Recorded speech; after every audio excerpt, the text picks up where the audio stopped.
Okay.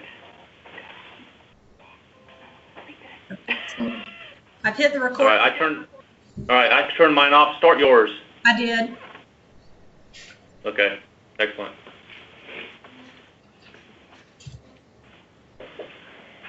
All right. Okay, so basically, this meeting is brought to you by sponsored by Venza. So I kind of wanted to put together a meeting, just kind of bring the minds of the, for the sales team, customer success, and the delivery team all kind of together, and because we've had a lot of new offerings implemented, and some of them have little nuances of how to speak, what it is to clients, what it does, who needs it, who doesn't need it. I also like to kind of have an open forum for some discussion. I'm going to be kind of going through some offerings first, and more than likely I will answer the questions that you may have while I'm talking. So if I don't, then ask them as I get through the whole just each section. So once I'm talking about a period, once I get through it, maybe then hold the question until after I get done with a period, for a period. So that's just to make sure I don't, if I don't cover it, then we can discuss that. So I probably will go through the offerings pretty quick, so that we can save more room for the open forum. And then Deanna's got some stuff she's got to talk about, and I think April potentially has something to share as well. So it's kind of as I'll scroll up and down on the agenda, kind of there's a lot of things to talk about.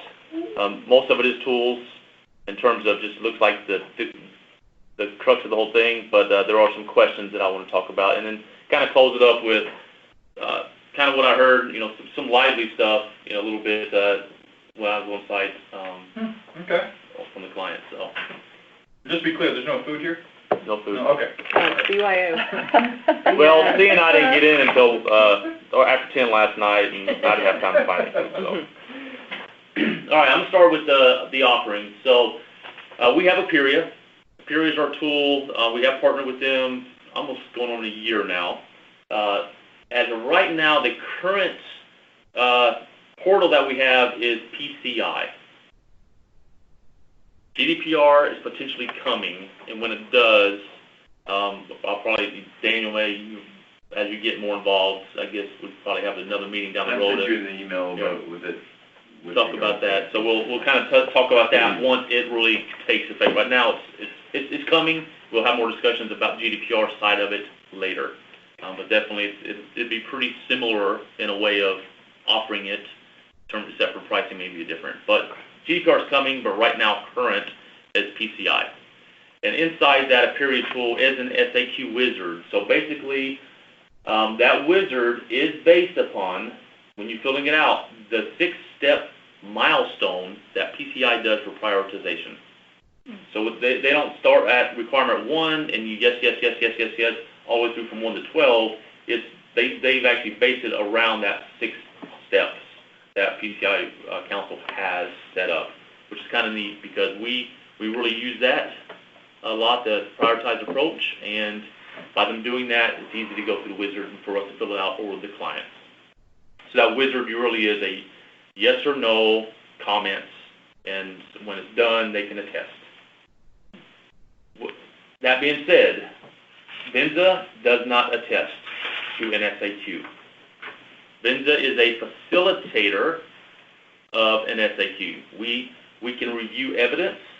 We can tell them it's a yes or no. Do they have to have us tell them yes or no? No. We could say, that's a no. They could override and say, yes, no, that's a yes. We believe it's a yes. And it's their legal responsibility for the SAQ period. So if they choose to change our answer, they could. All right? We have no legal responsibility when these SAQs are filled out. All the responsibility resides on the client, as it is a SAQ, self-assessment questionnaire. Some clients may require or want a QSA, okay? So it's basically a qualified assessor. They don't have to have one, but they may want one. Their bank or processing company may require it. But typically, a QSA is not asked for unless they're like a level 2 or something like that. Usually level 3s and 4s, which is their transactions are very minimal compared to the larger organizations. Most banks or merchant processors don't really mandate the QSA. All right. And even if they have a QSA, if we need one of those, we have to go to a partner to do it. A period does provide QSAs as a service to help answer questions, but they are not reviewing evidence. They are not going to sign the SAQ for us. That's not what they do, because for them to sign, they would have to review all the evidence for every client, and that's not what they do as part of their job, the task. So would have to go to a compliance point, or I've got another somebody that's with me in ISSA that their company actually in the same building as American Systems was in. They do QSA stuff too. So there's options if they require that. Can I ask you a quick question? Yeah. So I have one client that's got really granular with me, and she wanted to know exactly who was going to be with her. And I said, you will be on the phone with either Cleveland or Leo, walking through the QSA questions. Yep. If you need the qualified security assessor, they will conference call them in. So they will stay on the phone with you and get that person in. If they can't answer the question, or we feel that or someone feels that we need the QSA, we'll bring them in. But you will primarily be working with Cleveland or Leo. They will be putting your answers in the portal. And at some point, when exactly does the client get credentials? Okay, so I'll table that. So I just want to make sure I'm explaining the scenario the right way for those clients that really want to be granular with it. The QSA is not going to be immediately available right then when you call. First, if you call their support, you're going to get a support person first, just like we do, level one, that knows the portal inside and out. And they can pretty much answer any question on the portal or vulnerabilities on the scans. If you need a QSA, they'll bring the QSAs, and you more than likely have to set up.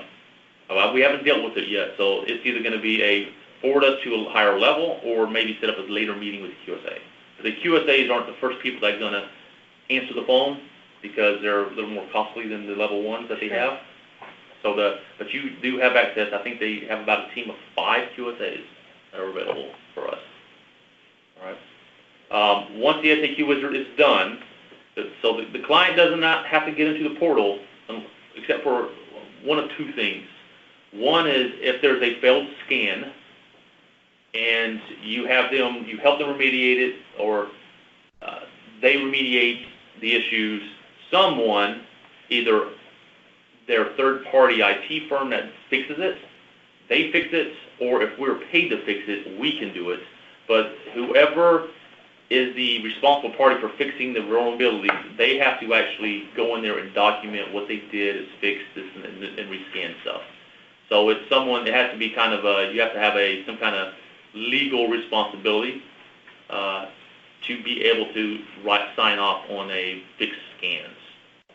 That's one time when they may or may not have to get in.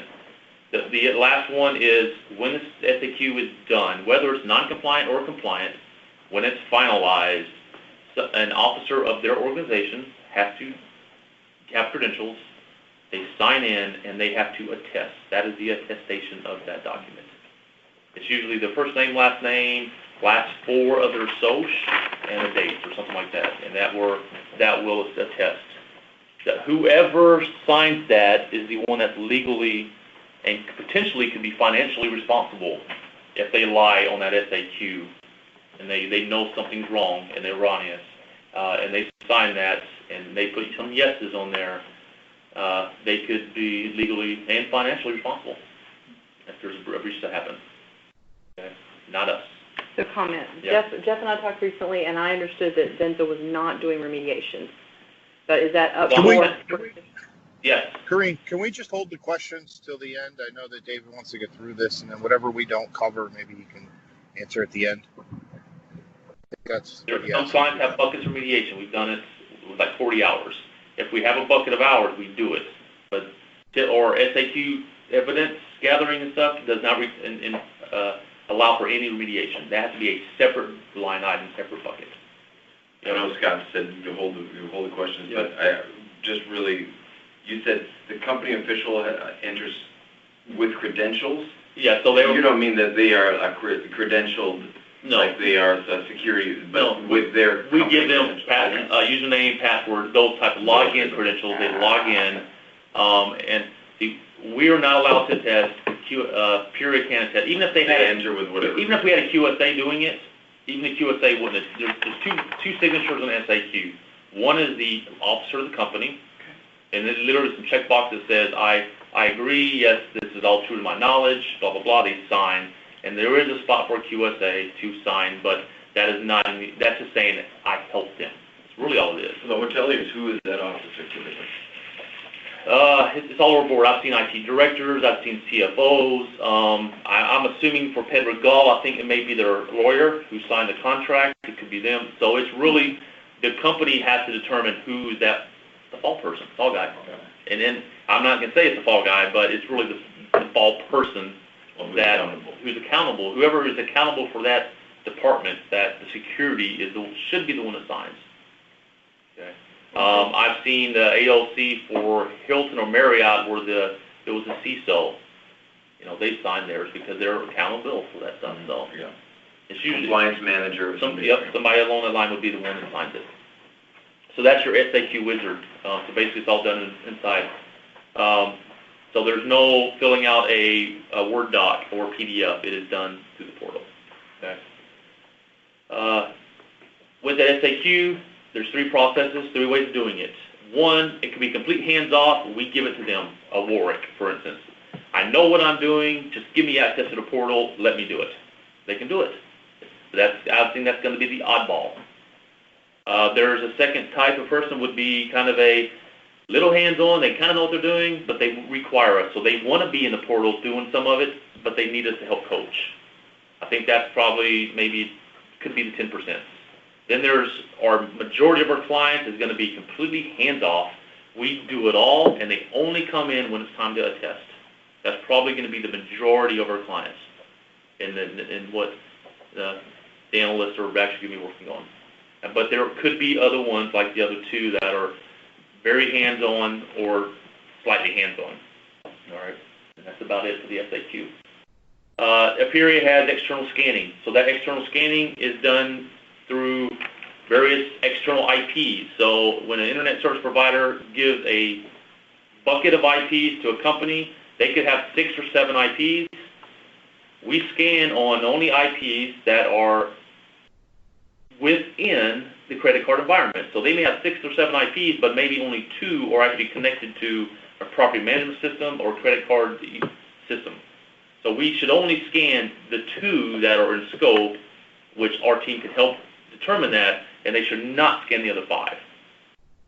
So they may say, oh, I've got 10, so we charge them for 10 IPs. Well, guess what? We don't need to scan all 10. So we could potentially be charging them for 10 IPs when they only have 2.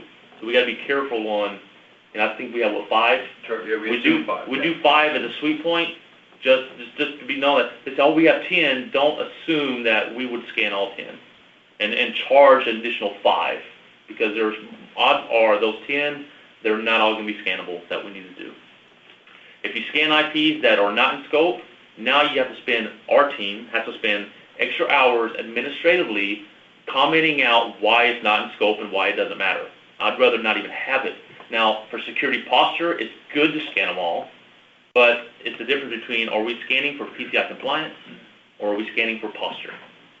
And we're scanning right now for PCI compliance. If they say, you know what, I want to scan everything, well then we should probably charge more, because it's going to take us more time and effort to comment out, well, you're compliant, even though 6 of your IPs are bad, the ones that are in scope are good. It just takes a lot of work and effort.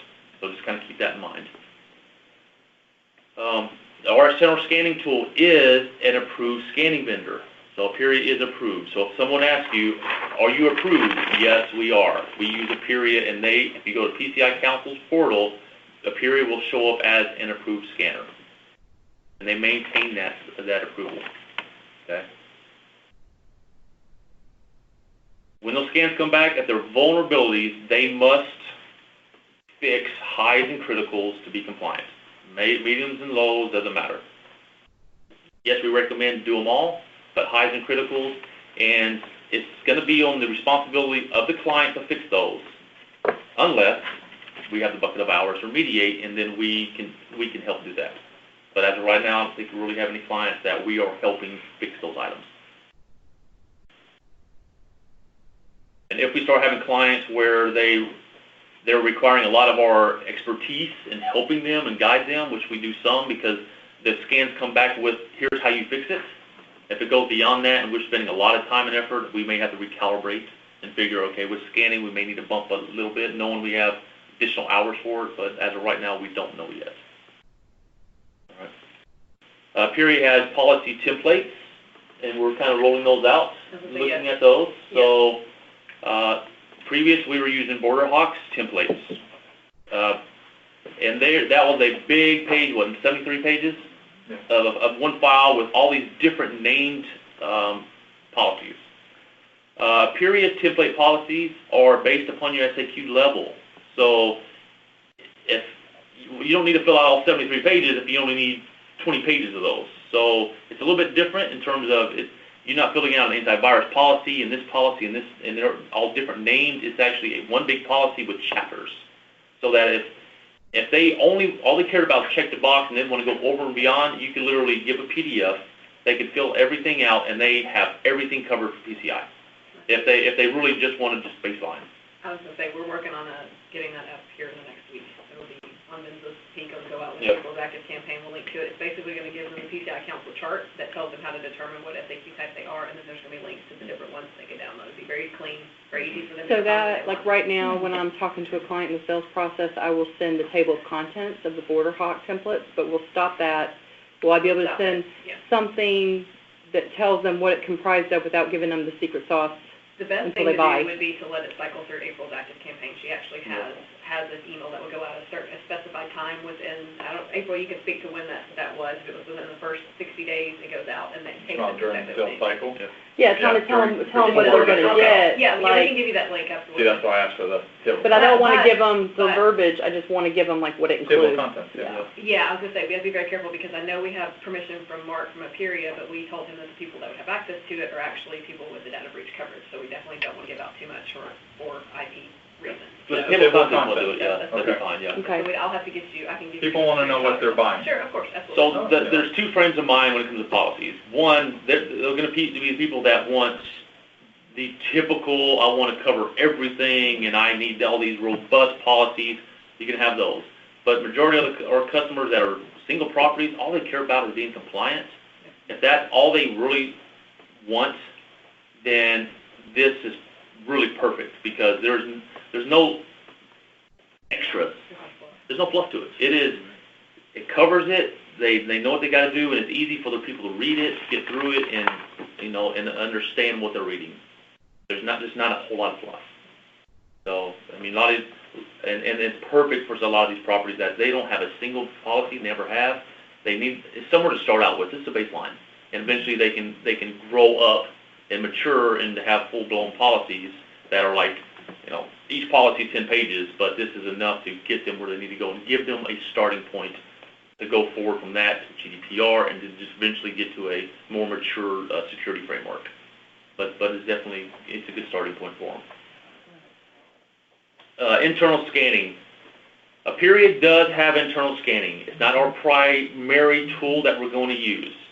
So the internal scanning tool that they use is the same as what I'm going to talk about in number 2, but it's not automated. So their tool can scan mobile, PC, and Macs. It is a manual process. It's very ad hoc with the link. So if they want to scan a device and they have 20 devices, they need to download the link on 20 devices. Okay? So it's okay to do it. I would say if you have 2, 3, 4 computers, but once you start getting more, because you got to scan, you got to remediate, then you got to scan again. So it really can be a time hog trying to do this process. So that's why we've kind of looked at other options. We've basically looked at the actually company that built the scanning tool, and we are automating it through that now. But Aperia does have the opportunity to do it if, for whatever reason, we want to do hands-off approach and say, hey, at any time, if you want to do a pan scan, they can, and if they're active in the system, they can actually run a scan anytime. All right, but more times than not, we're not using the internal piece of Aperia though. We do get charged 15 cents a scan by Aperia for internal. All right. So any scan we do from the tool, we get 15.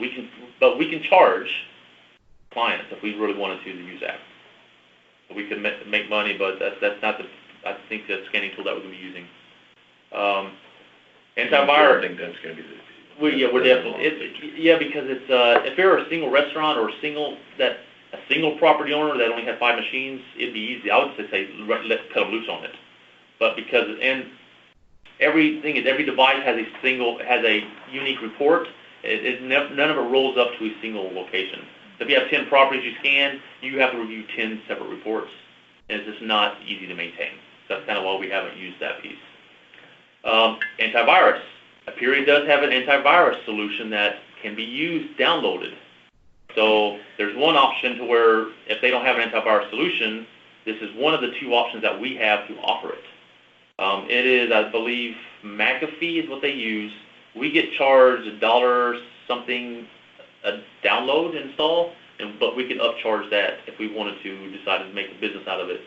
If a client said, hey, I don't have any antivirus, do you have it? We do have it. We just need to determine how we would sell it and what price. That's just for further discussion. But that option is actually inside that Aperia tool. So McAfee's one of the 2. What's the other one?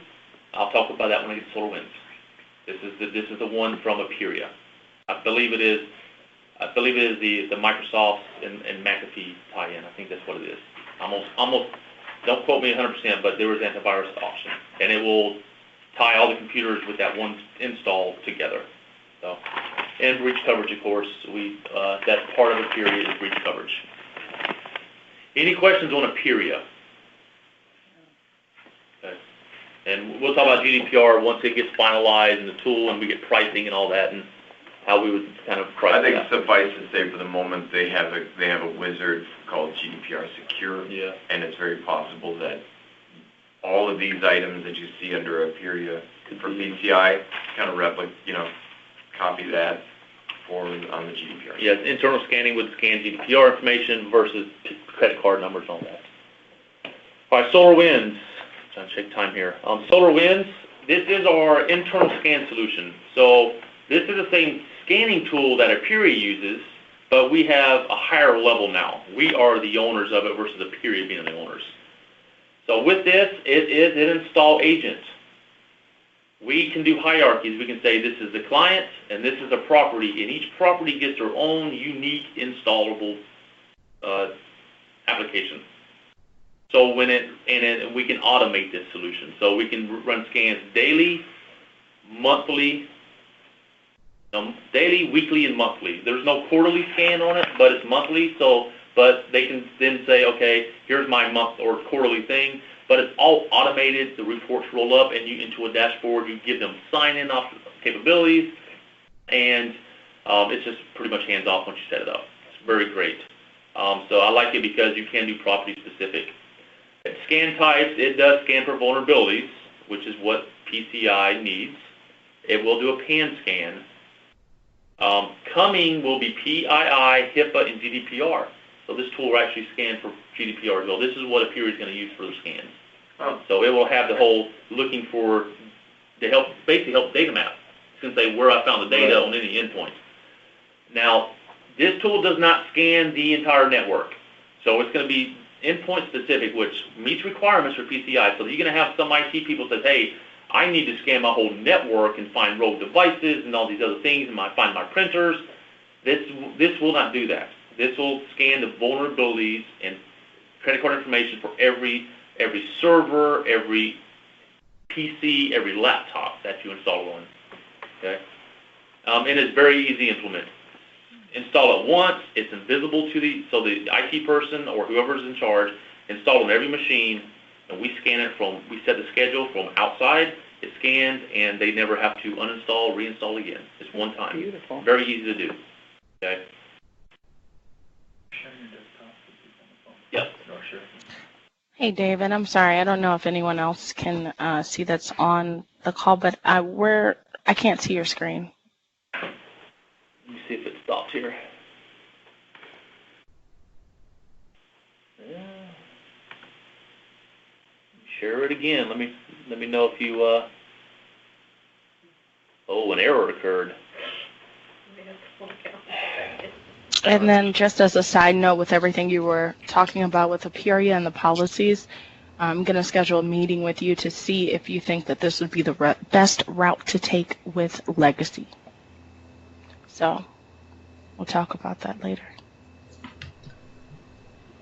I will chime in, David. You probably agree, but after seeing the policies inside of Aperia, they are user friendly as far as filling them out. They're not a PDF that they have to put into Word to edit. They're very user friendly in my opinion. Right.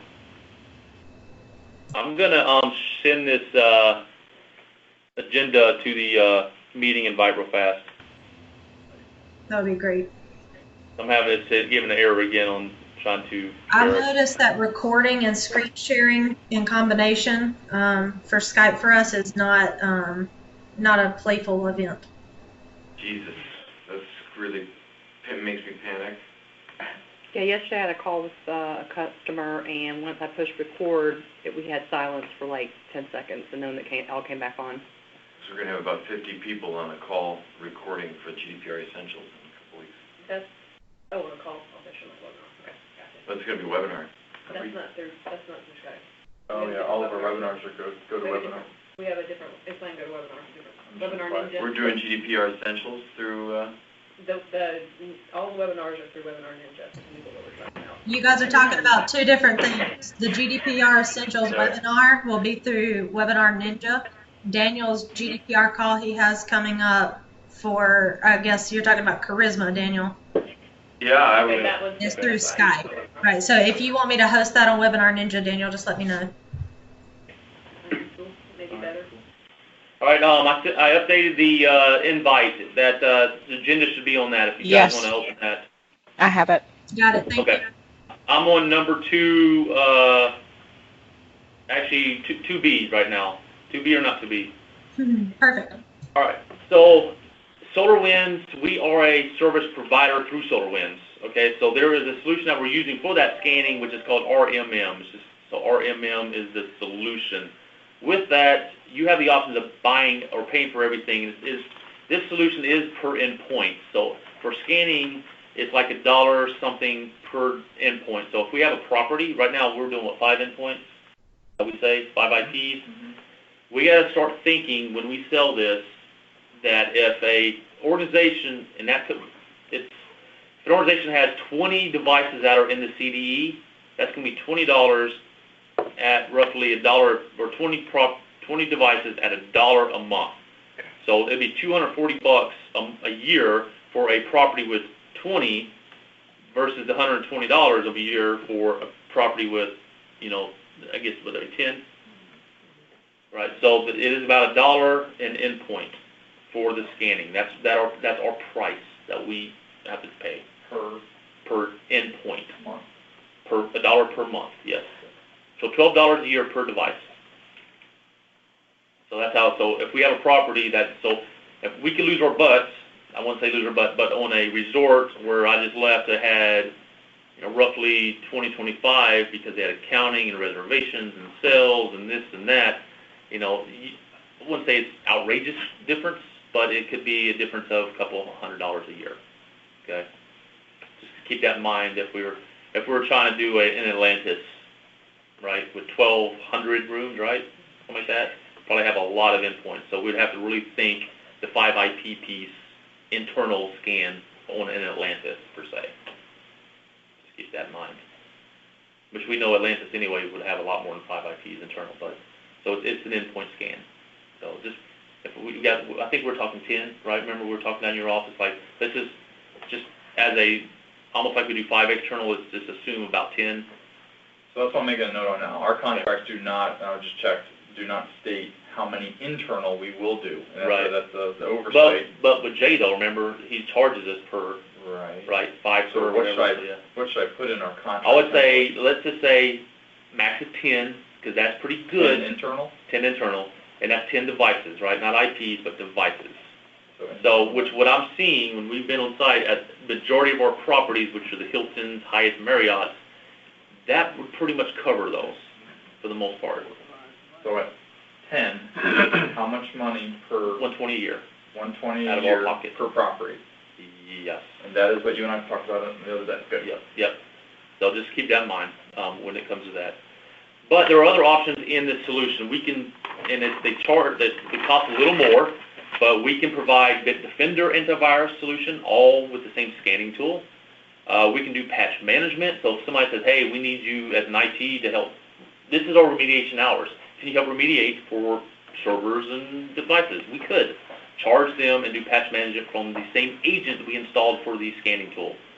And remote support and system monitoring, because when those scans come in, you can see it and you can actually monitor that. You have alerts, emails, so we can actually upcharge them as a now kind of an IT management firm by using the same agent on the devices.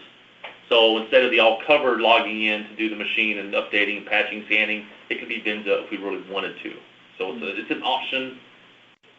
We're not doing it, but it's just putting it out there that there are other things we could do with. So I want to say is please be very clear as So leadership to us when we cross that line. Right, so we are only, right now, SolarWinds is internal scanning only. Because right now, like I have a client quorum, Yeah. the remediation I'm giving to all covered. But if that's Right. something that we can do, Don't I'm ever, giving away don't money. say that to them, just talk with Jeff and Scott and say, hey, is this big enough or do we want to? Because right now, we're so swamped with what we're doing, we don't have the manpower Okay. to even do that piece. So it's a discussion to have once you have someone big enough. But right now, internal scanning, but for everyone in the room, there is that option down the road if we decide to. Well, antivirus is easy. Upcharge it, install it. There's no managing. It's just they have an antivirus, so we can make some money off of it. Just because if we're already installing an agent for scanning, hey, let's throw the antivirus on top of it. It's just there, right? So there's a way of making some money without any extra work for us. So as a salesperson, I need to upsell the antivirus I mean, solution. What was the hard cost of antivirus? I can get the numbers for you. Okay. It's like $1.50 for us, and then we would charge $2.50 for them. But I'm not saying that's what we're doing. I'll take a. You guys All right. I can get you the numbers for that. I've got the pricing guide for all their solutions I can give you. That's an option to do. So, any questions on SolarWinds? All right. So SolarWinds endpoint scanning, not network, like I said earlier. All right. If a client says, you know what, I need a full network scan. I want it to be comparable with Nessus and all these other scan tools. Because my last vendor, Trustway, sent a device on site and they sit there and they stay there and they scan the whole thing. Sure, client, we can do that for additional charge. All right. So our primary scanning option is SolarWinds. If they require this network device, two options. I have one in the office. We're maintaining that. It's $1,300 a year for those hard clients that, yes, we will ship it there. We can take it on site when we go, set it in, and we can run a scan on site. We have one device just for backup because I know we're going to get the people that I need this. If we ship it, we're going to have to ship this device 4 times a year, minimum per property. The difficult people, right? Or we use it as our initial, we go on site when we do scans and just kind of as part of our process to show, hey, we knocked this out of these 5 properties, so this was done, right? And so, but that's shipping it, okay? What's the name of that one? It is Rapid Fire tool number 3. Rapid Fire. The $1,300 a year though is what we pay, that's not. That's what we pay. Yeah, that's not. Okay, that gives us that gives us a little bit of comfort to where we know it can be done. Because we have clients like, no, Trustwave had a box, I need a box. So we have those, okay? We have one and that's all we're investing in. That solution is part of PCI readiness assessment, or that solution could be part of the Everest package? No, it's the internal scanning.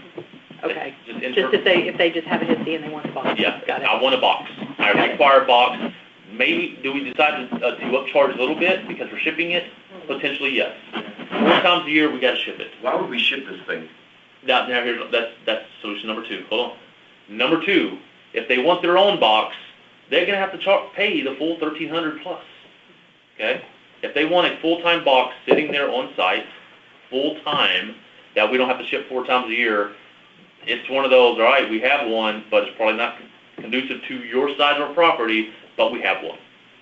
And the Hilton brand, the brands, which we'll get later a little more, the brands would never do this because the brands don't scan their internal networks. So these would be the independents, the resorts, something that's big enough to where they would be willing to spend whatever we decide on top of the 1,300.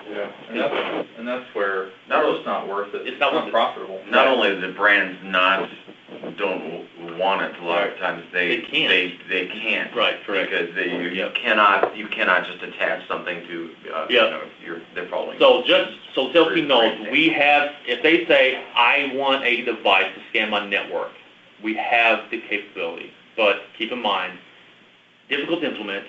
When we did it here, I had to open up a port in the firewall, and because it has very high level techno, it's got a Linux and a Windows server right in the same box, and I had to open up and allow 2 ports, 2 devices through my firewall for both of those. It's not easy, but for the IT people that say, I want you to scan my network, we have the options, but it is going to be shippable. So what are our costs if we lose that thing?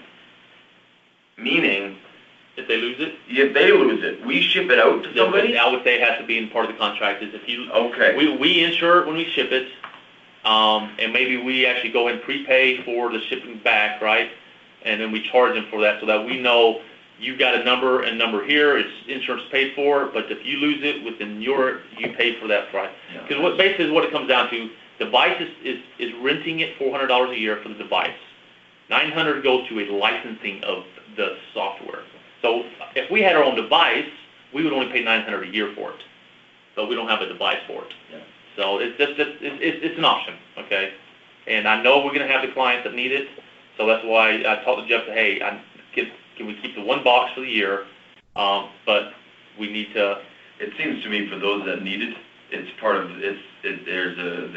there's a bit of theater involved. I'm hooking something up there. It's an MRI that I'm having It could be we fly in, hook it up. So we will do it, but it's going to be brought in in a briefcase that'll be handcuffed to Leo's arm. Yes. So April.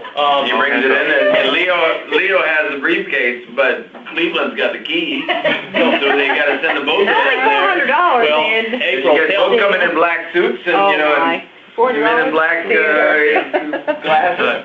So April, tell very fast what the experience that John Burkhart went through with the device with Border Hawk and Playa.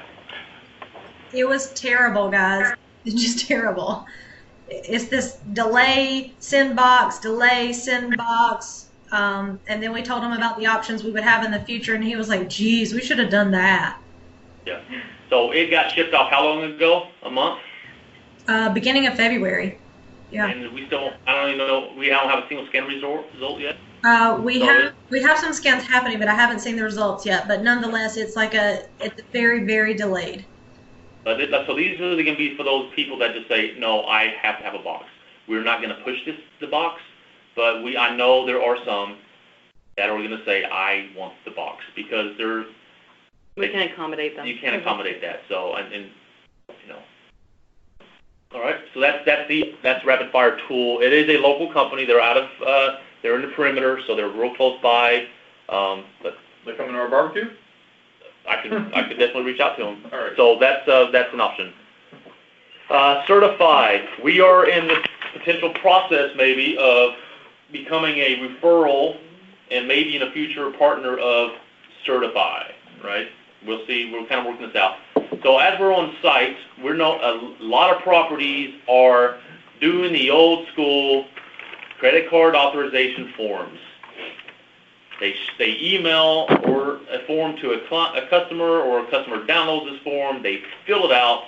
They either email it in by scanning it or fax it in.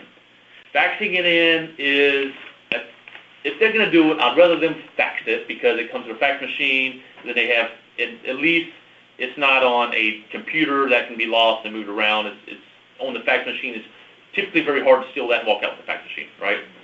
So it's a preferred method if they're going to do it. But unfortunately, we're finding out that they are emailing them. So here we are sitting at a brand, and they're getting emails into a management company's computer, not the brand's computer. So guess what happens?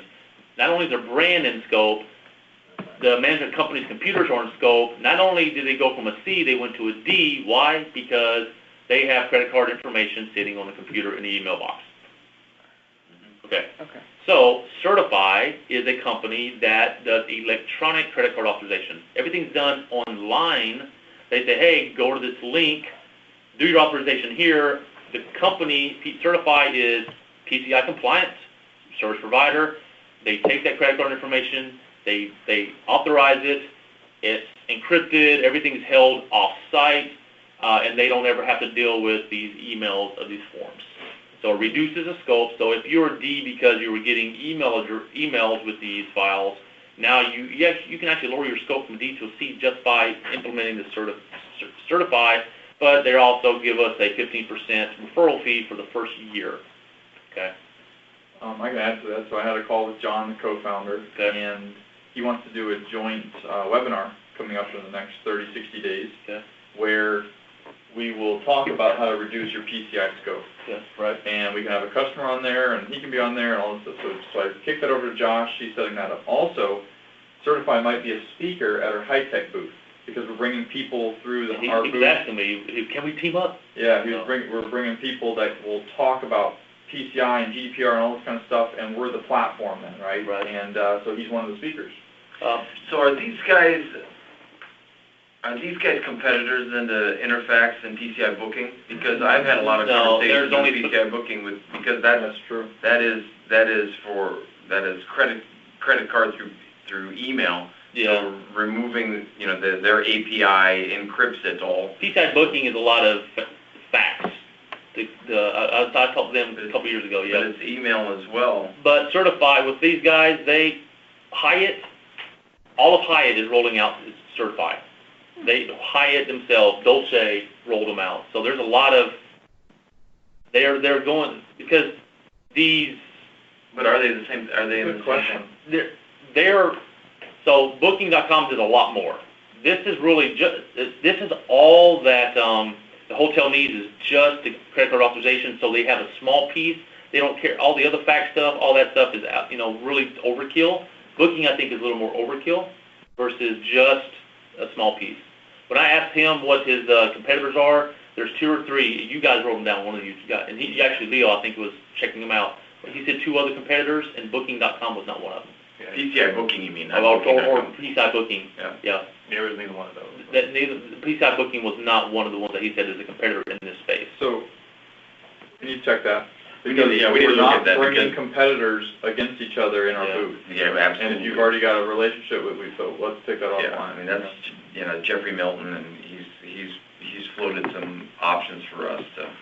Yeah, I know I've talked to him, PCI Booking, last 1 or 2 high techs now, and they were a fax first type of company at the one time, converting all the faxes to help lower scope.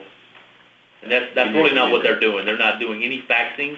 There's no faxing in. It is literally, you go into a portal, credit card, just like you're paying for something in a portal, it's done. There's no faxing involved, so it's not all that. Yeah, the PCI Booking side, and I don't want to railroad your. Yeah. We should talk offline about that. All right. So that's kind of the. So those are the, I would say, partners that we have for. Okay, got a few, not quite an hour in yet. All right. So readiness assessments or other offering that we do on top of these other services. Yeah, what are we doing? So. PCI readiness assessment, what are we really doing when we go do these? So typically when we go on site to do the readiness assessment,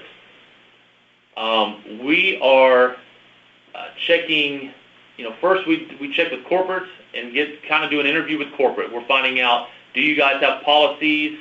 If you do, how are you pushing them down? What's your protocols? What's your processes? And we're trying to find out what corporate thinks they're doing and what they say they're doing.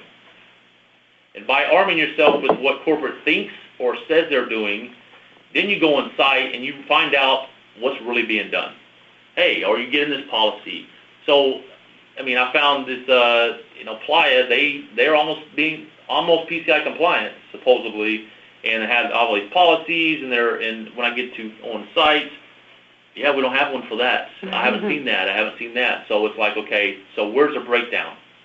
So we're trying to uncover where the breakdown is. Who gets it? Oh, managers get the policies, they sign for it, and they're supposed to then train the new hires and train their staff. So maybe the breakdown is the managers not properly training. So as we're walking around, we're asking employees and the GMs, the IT directors, the front desk managers, we're asking these people, and it's kind of catching them off guard. We're not getting all together and wanting sitting down, which we do with GM, right? We ask them stuff, but once we're walking around and checking some other things I'm going to get into, but we're asking real quick, we're building some rapport with them, so how long you been here, oh yeah, well, where were you at before here? And then all of a sudden, so what do you do here?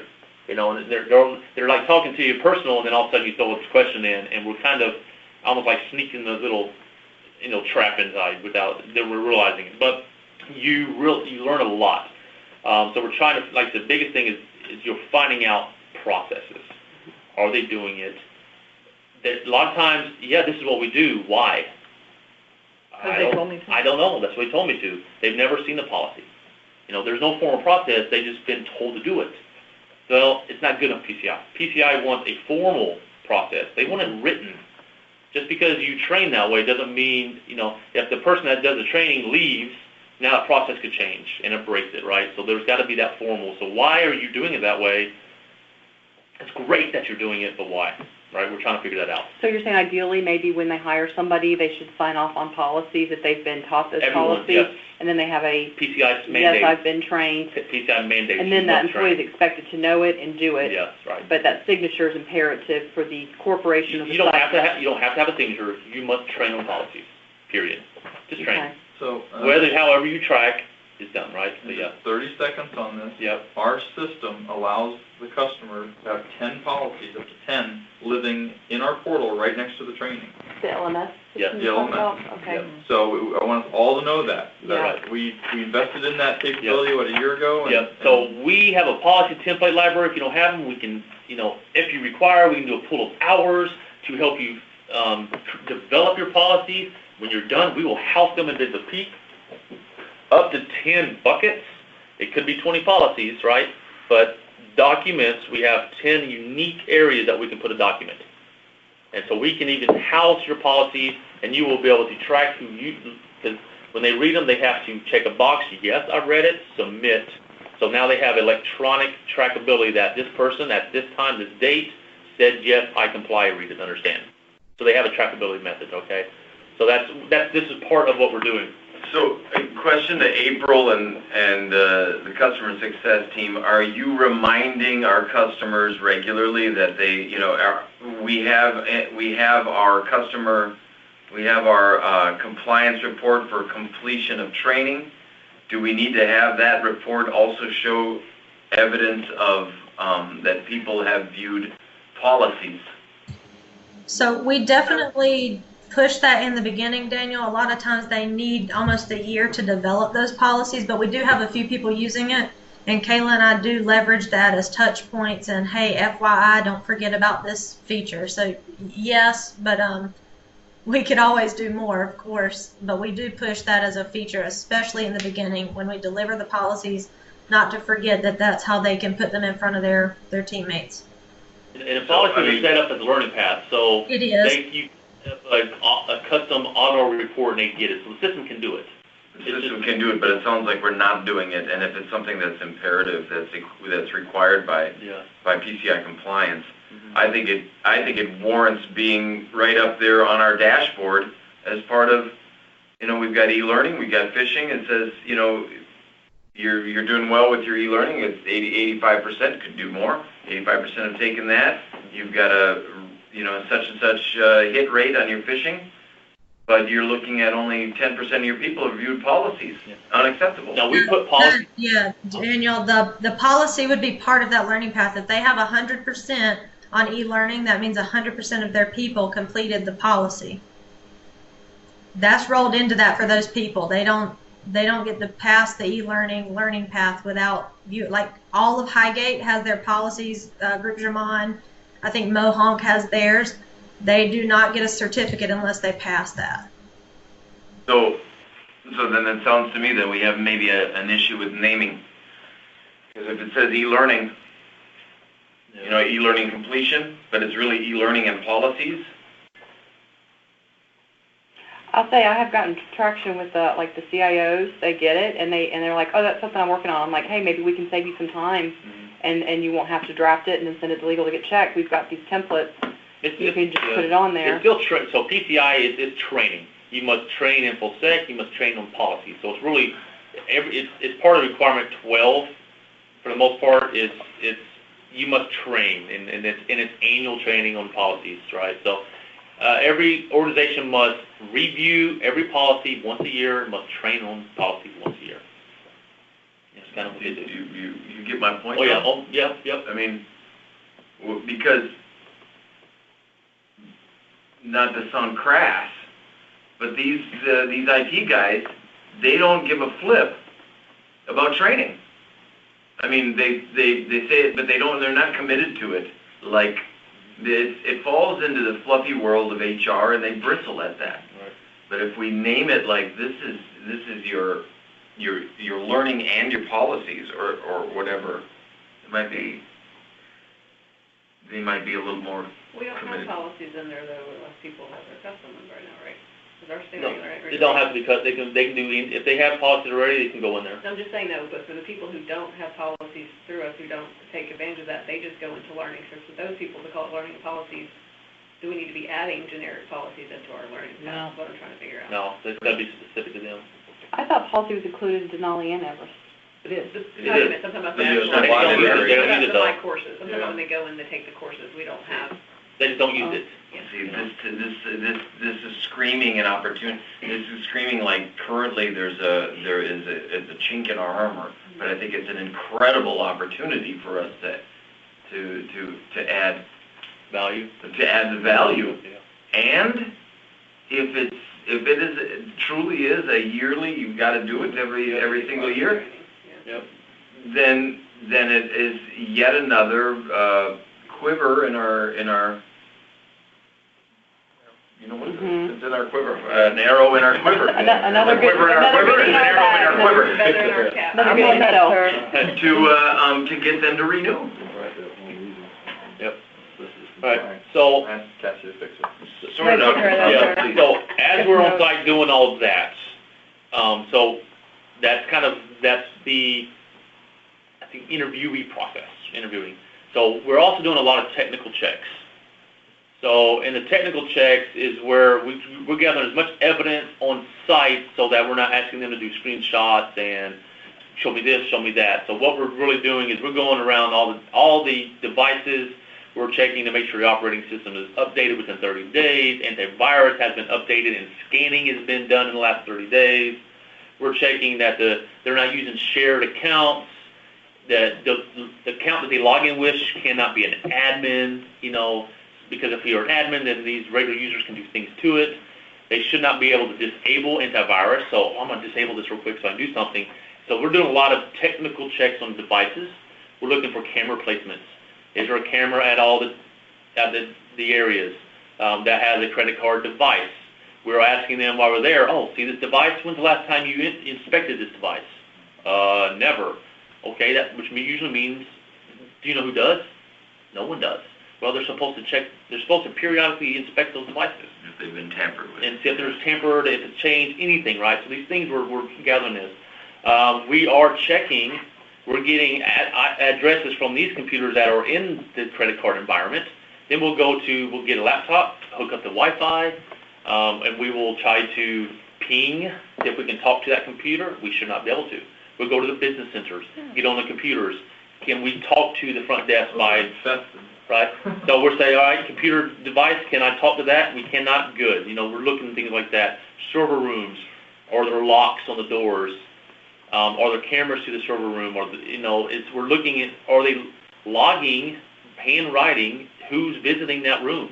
You'd be surprised how many times we go into a property, they think they oh, they're okay to be here, they will leave us in the server room, shut the door, and they walk away. It's all we can do. Oh, we can fake the funk. It's so easy to social engineer everyone we've been to. We could even set up, if I really, have a woman call, this is April from Venza, we're going to have such and such, they would never know. It's so easy to social engineer. So from my perspective, selling this, by doing a PCI readiness assessment, this is what I was faced with the other day, you're going to go on site and collect some of the evidence that the GM would not have to do for you. Right. So you're going to walk around we and check. did do it. Somebody else on site would have to do it. So what we're doing, the PCI readiness assessment is really doing a sampling. If they have 35 properties, we'll pick a sampling. Right now it seems like we're always trying to do 5, but it should be a good sampling. If it's a 200 property, you should really do more than 5. Just you get it, and you want a sample of the different types. Give me a couple of different brands. If you have an independent, give me an independent. And you're trying to basically get a good feel of what they're doing corporate-wide. And then you kind of give that to them and say, hey, as we saw all these different properties, here's what we're seeing across the ones. Oh, Hilton looked really good, so let's just assume if all your Hilton the same way, yes, then you can expect to spend this much time versus this much, and the independent is just completely whacked. You're going to have to spend a lot of time on those, and that's usually what we find. But that is really just trying to find that. But that readiness assessment is not going to be across every property, so there's still going to be a lot of evidence gathering that they have to do on their own, unless Peachtree Hotel pays us to go to every property. Then that's when we go on site to we're gathering the evidence off-site or on the site versus them, the GM walking around, okay, go to that computer, take a picture, go to this, take a picture, so there's... Are they utilizing, so if, let's say we have a hotel there that has 20 properties, and we identify 4, right, as our, so that's your, that's your sampling, yeah? Yeah. So we're going and doing readiness assessments. Are they looking at what kind of information you're gathering as a way of saying, oh, that's the kind of stuff that you need?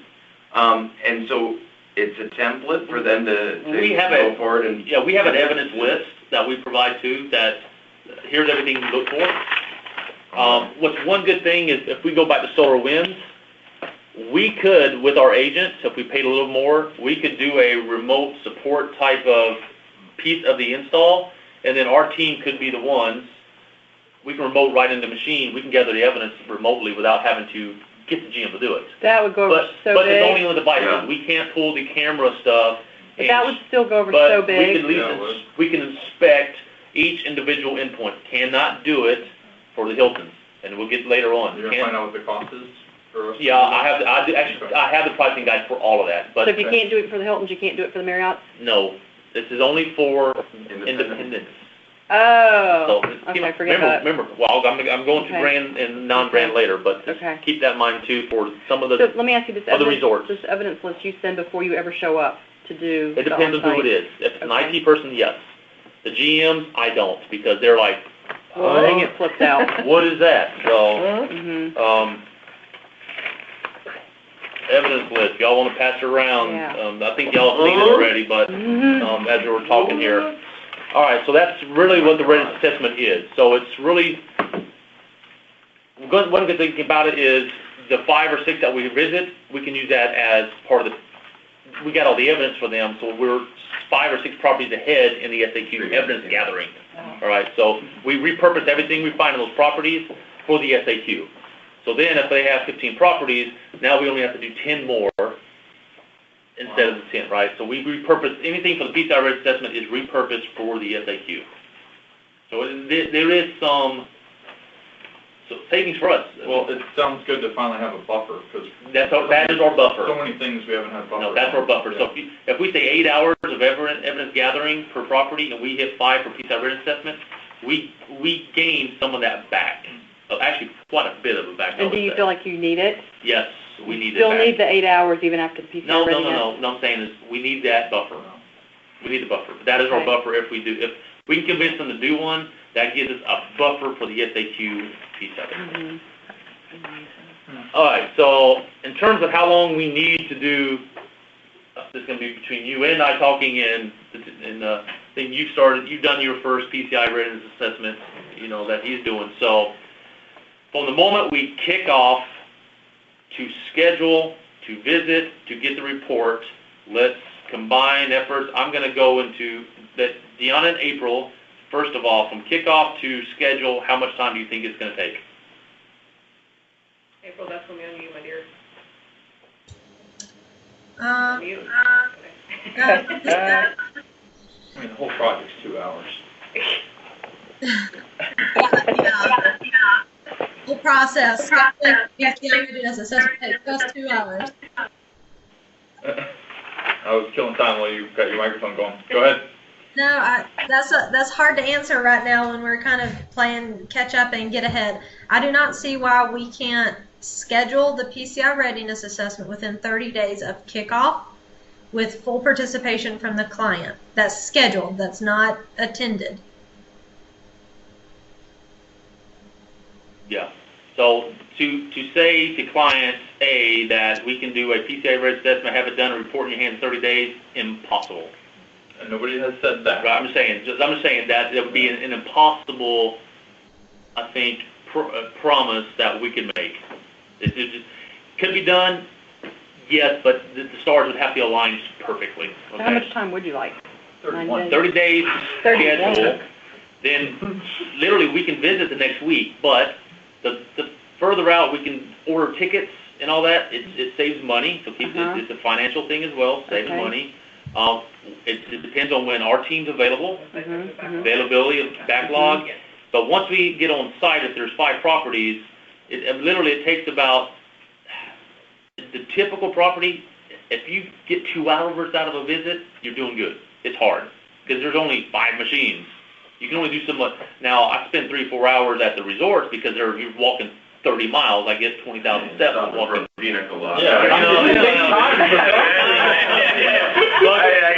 got to get my back. You got to review the butt spray, you know. Yeah. Hey, senorita. But the typical property, you're really pushing 2 hours, and they're all like, "How much time?"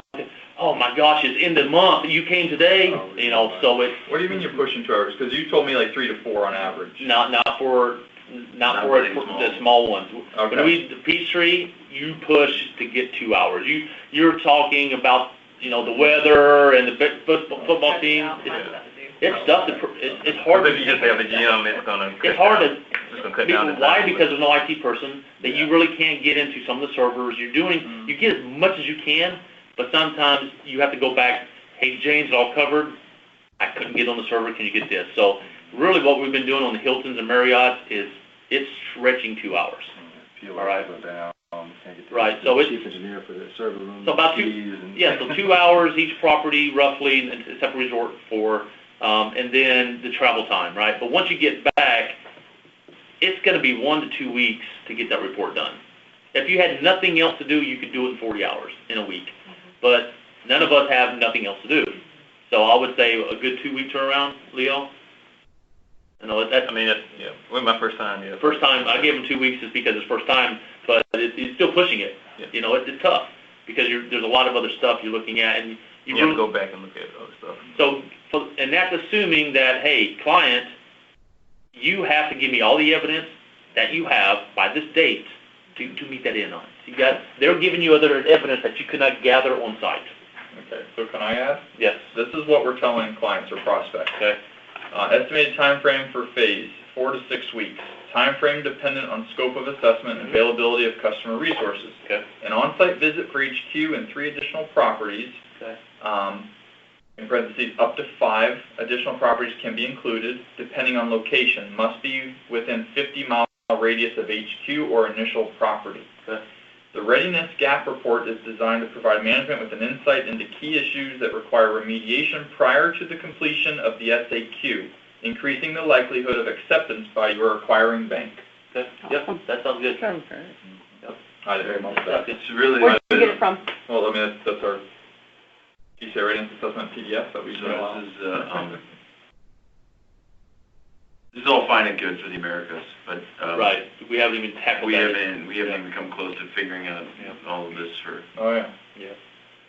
So Now, change in procedure, I would prefer, before we even go on site, is to start getting the internal, external scannings done that we can do.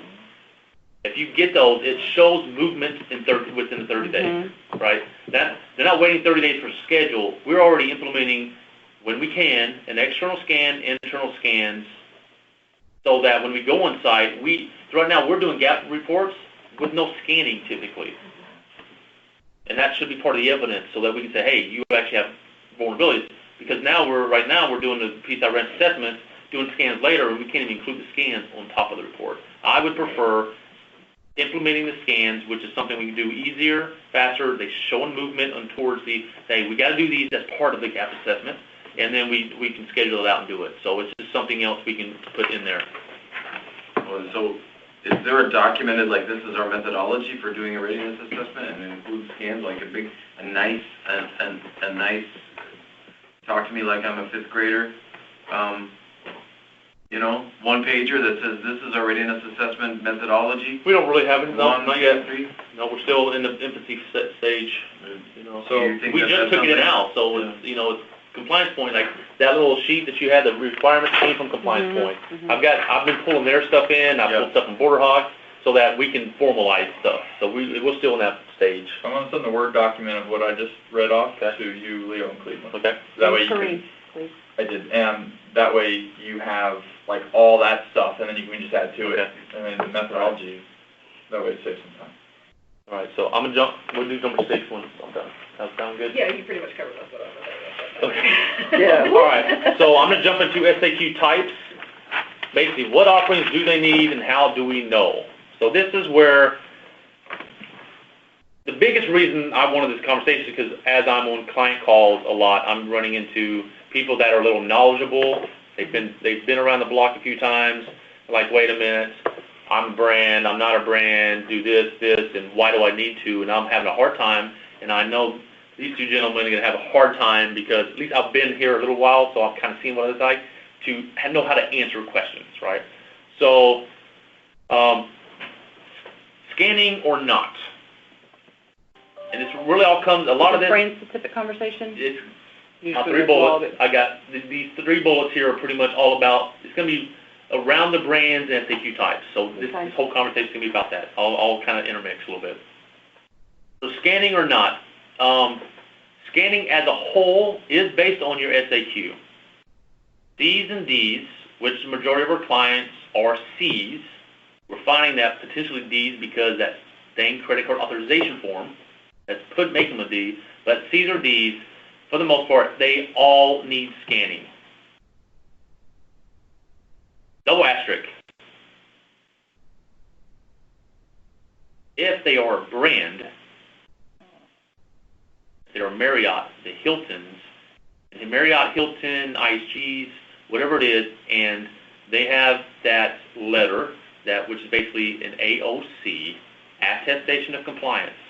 If that brand has a attestation of compliance and they say, hey, Hotel A, I'm your service provider because I control all your networking, guess what? That brand, even though they're a C or D, they're not mandated to do it because it's covered by the brand. Triple asterisk. Oh, man. Am I got that car? Yeah, right. Triple asterisk. I'm buying a car. Triple asterisk.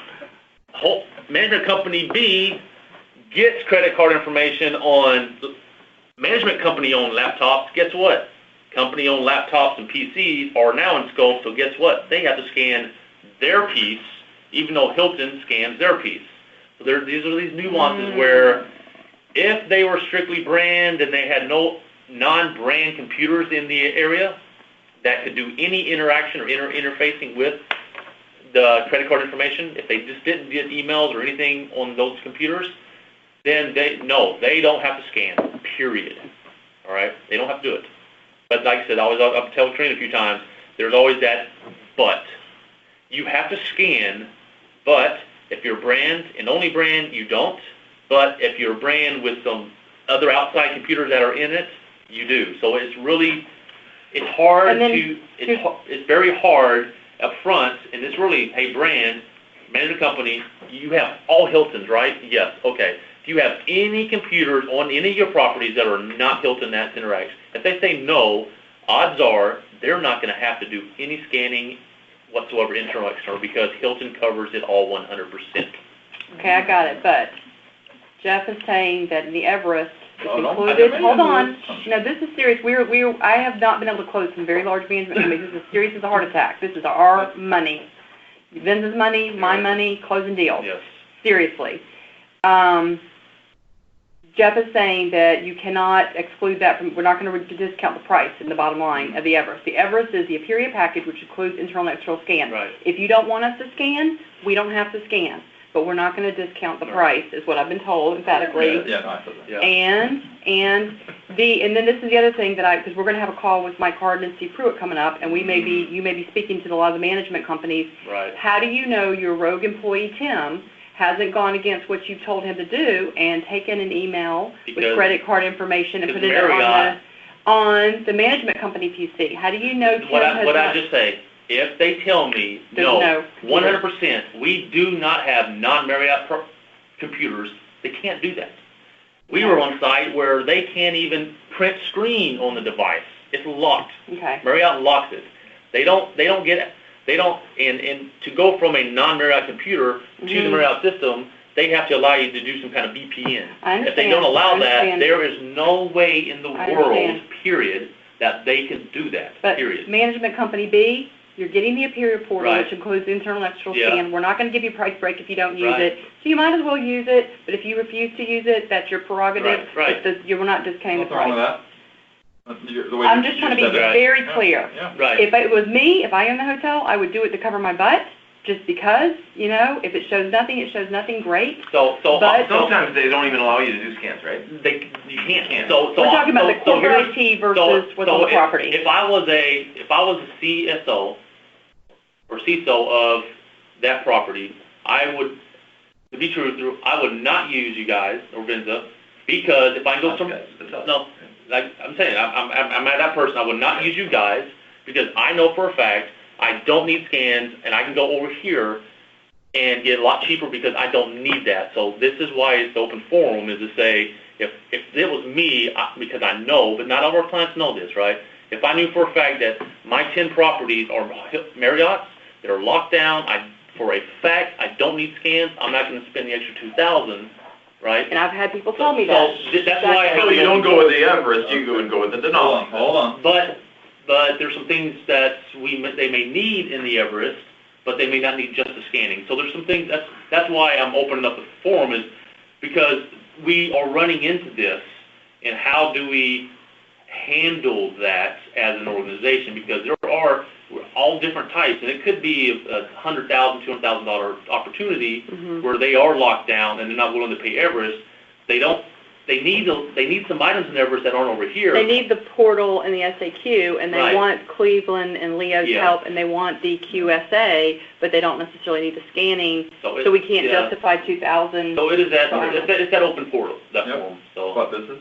that's what part of that conversation is, yeah. So, just so everybody's aware, our competitors charge by the IP, okay, for scanning. Our competitors charge a setup fee. The time it takes their engineers to load the IPs into the system, right, that kind of stuff. We do not charge a setup fee, and we do not charge by the IP. Our average charge for a Denali is right around $2,000, $2,500. Once you add on the time it takes to help them with their SAQ, it adds another $1,600 to it, $200 an hour times 8 hours, okay? And you'll see that our hard cost is $120 now for internal scanning and $60 through Aperia. Our hard cost is only about $180 per property. We've added these things to our mix so that we would be more desired by our customers, and we're bundling it. We waive the setup. We're not charging by the IP. There's no refunds. We can't say, oh, you only have this many IPs, so I will discount you this much money. That's just not how we're doing it. So I don't know where the $2,000 came from, but I wanted to make sure that The biggest chunk is the SAQ time for us to help the customer fill out the SAQ. There's a few $100s in there for scanning, but I mean, guys, we don't make money unless we have a big management company that we're doing a lot of scanning for. The onesie twosies, I bet you it takes more time for you guys to set up IPs and do the scanning and everything than we're actually making, because we only charge probably a few $100. So that's the information that the team needs to know. So that's why the open forum is so we can all hear it. Yeah. So that when they say, I don't need this because I'm a brand and I know for a fact I don't have any other computers, why am I paying for scanning when I don't need scanning? So So- crafting that into a bullet, following that up with a bullet point as a talking point in an email, so that can be our talking point, that'll be our go-to, because we want to equip you guys when you are face-to-face with our customers, because that has been our mantra for 10 years. I mean, just support the shit out of our customers, and that's how we grow in an industry that is so about your reputation.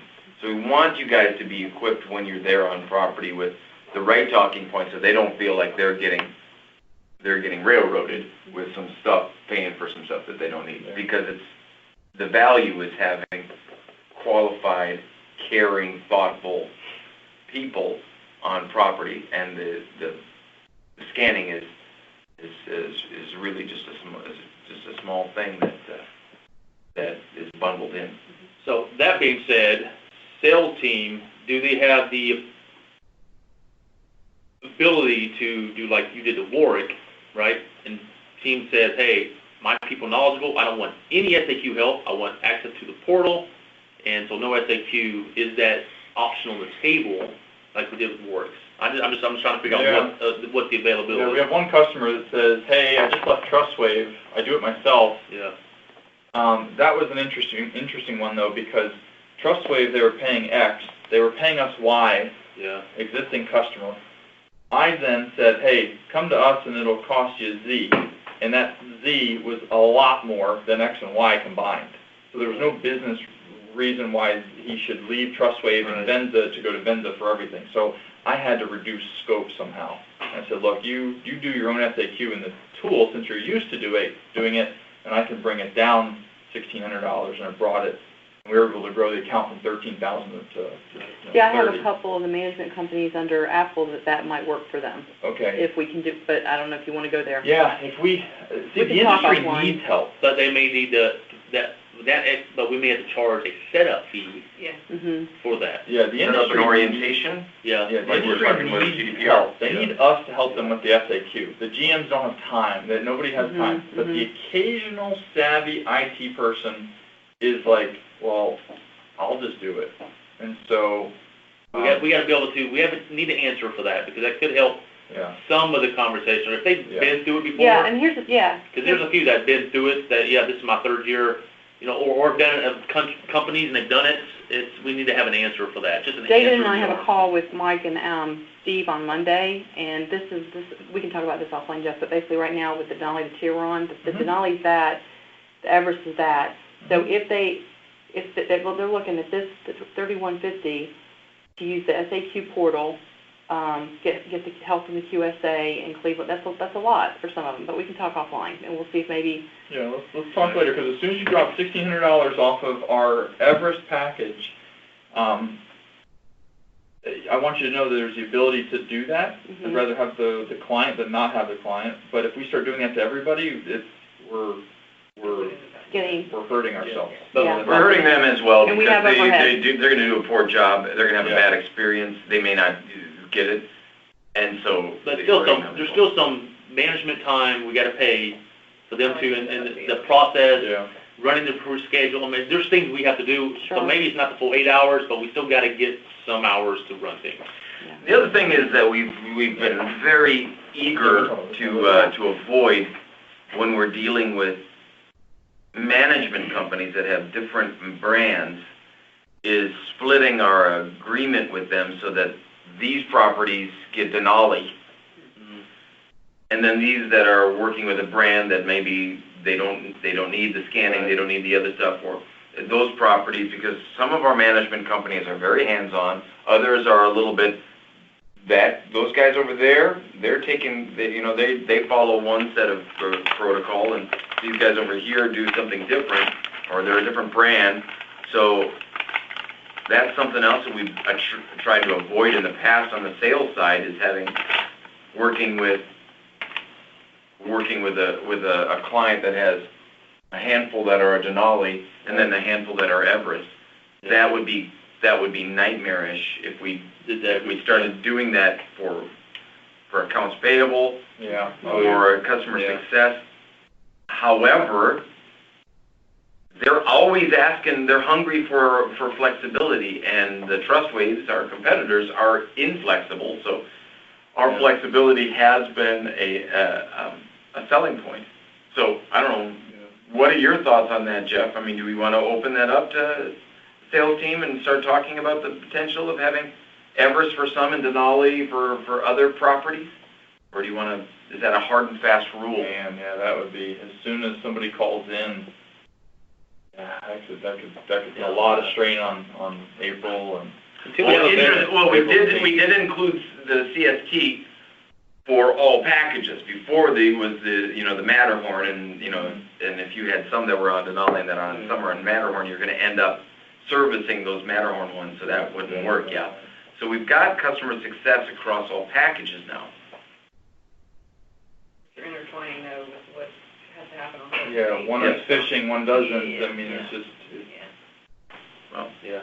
I'd say conversation later. Yeah. All right. We went out about 30 minutes. So, all right. So scanning or not, right? So it really depends on, like I said, the SAQ type, and then brand or not brand, and then the hybrid. Because Peachtree Hotel Group had a few that had.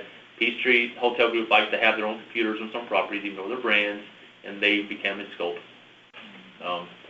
Pen test or segmentation check. This is a big one.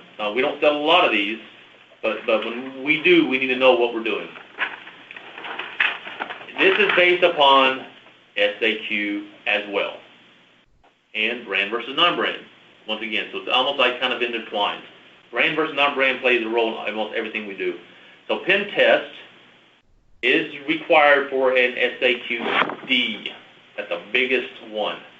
They must do a full-blown pen test once a year or after any major infrastructure change. They must do a pen test.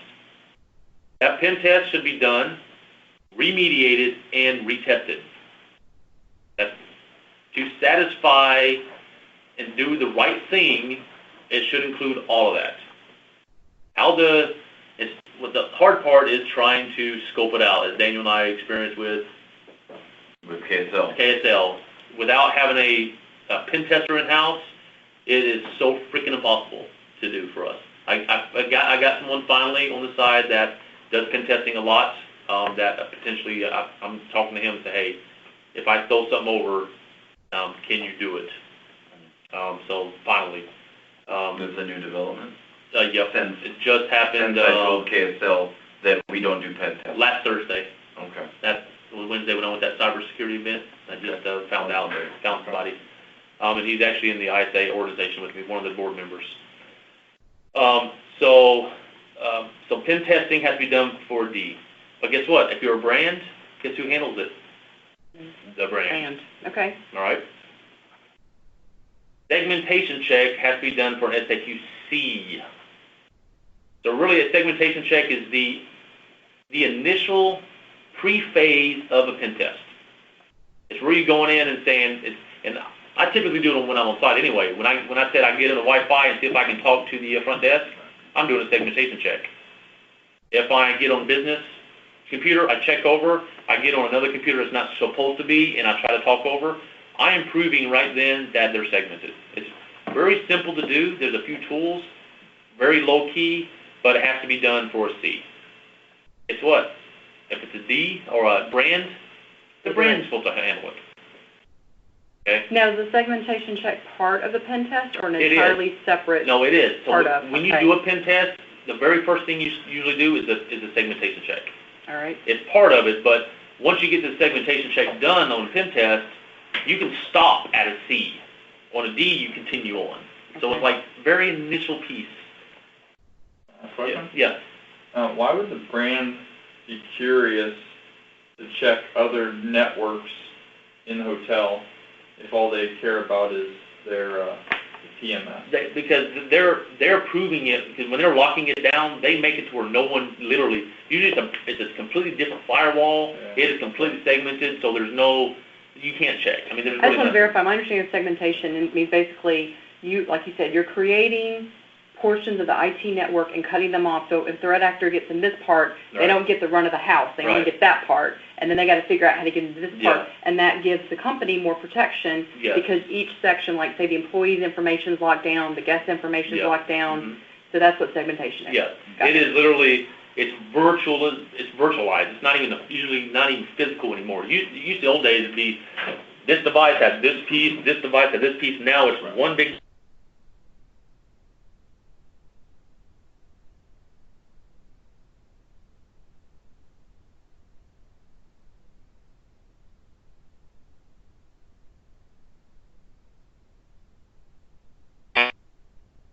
They have to invest more time to steal more Yeah, things. you can and say, then their chance to you move can on. say internet activity can go out, it can't come in. So you have a lot of rules and you block it down. And by doing that, your CD, all your computers should literally be in one bucket. Your administrative computers that have no property management or point of sale should be in another bucket, and they cannot talk back. Basically, A can't hop over to B. Right, it's just how it's done, all right? Basically, a house of safes.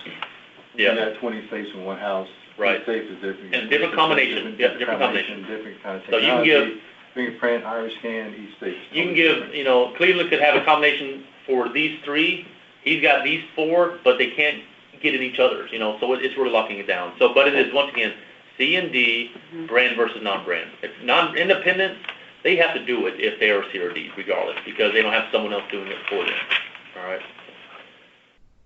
Now, if Peachtree Hotel Group has their own computers, guess what? Marriott's doing it, they gotta do their own. So really, there's getting it's being done twice on a property by the brand and by the hotel group, because they do have to, if they own any part of the segment or the credit card environment, they have to do it. As long as they have something, some tie into it. All right.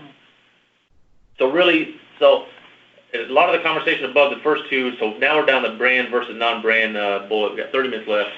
So really, it all comes down to that ALC I was talking about earlier. And what does it mean for us?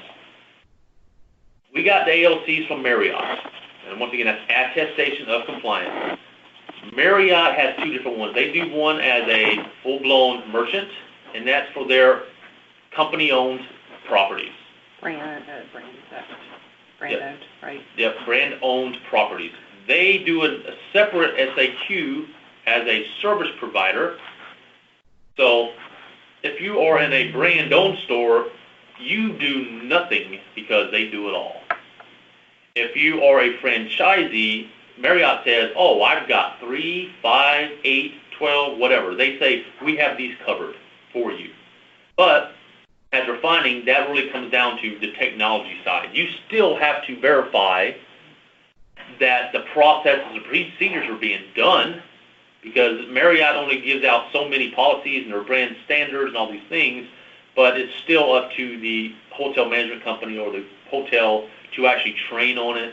So they may say, I've got 3 or 5. Because they're still a merchant after all. Right. They still may say, Marriott might say, I have 3 and 5 for you, but if one of those items is to train on it or push processes, if the management company doesn't have a policy that at least points to maybe a Marriott policy or whatever and not training on it, they're not in compliance with 3, even though Marriott handles 3, they still have to prove that they're doing the people side.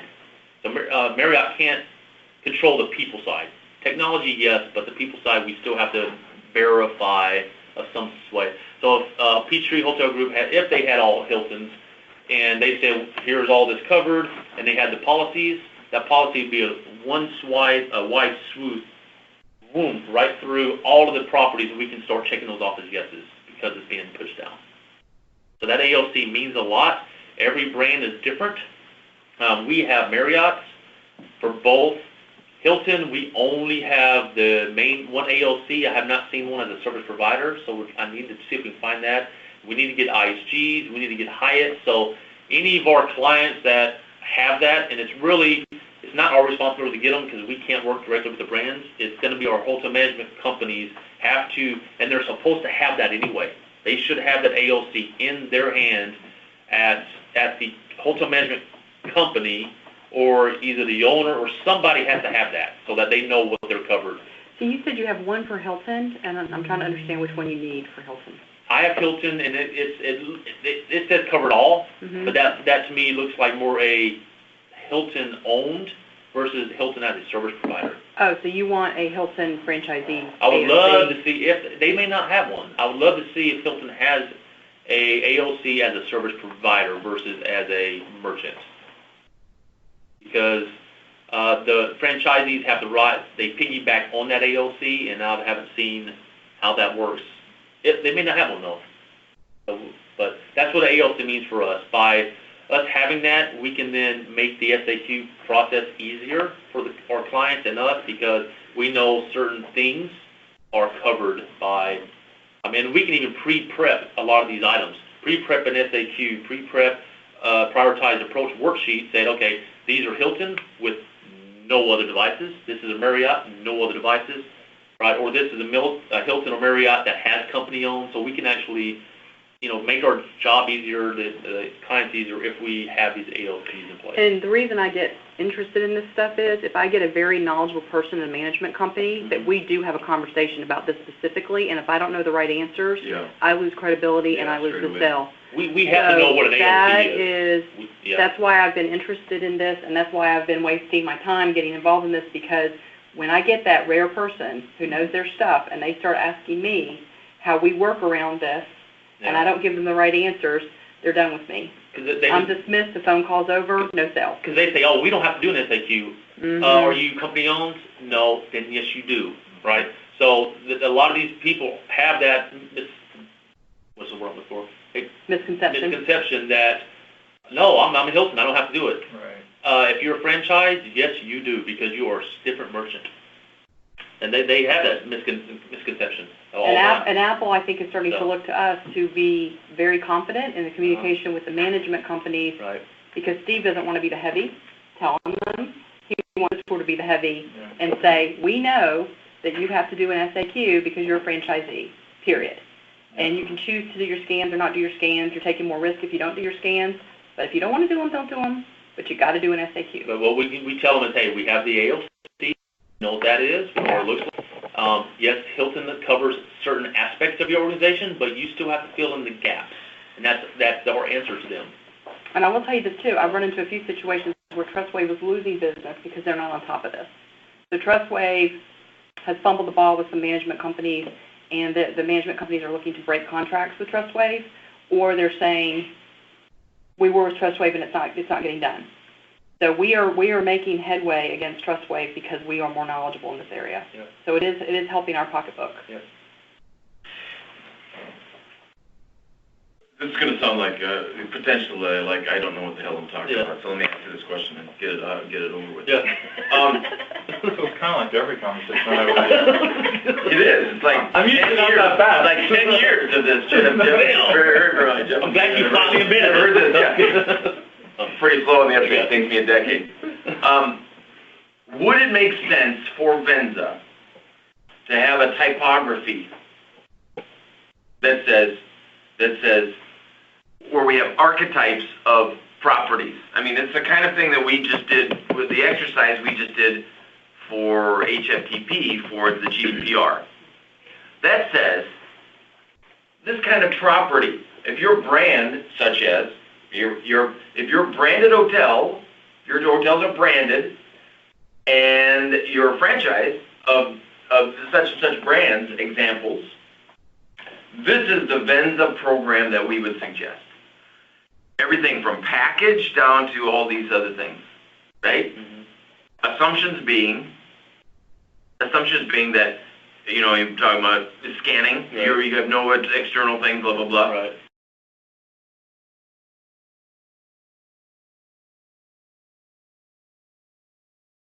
And then we start adding for PCI, you need these.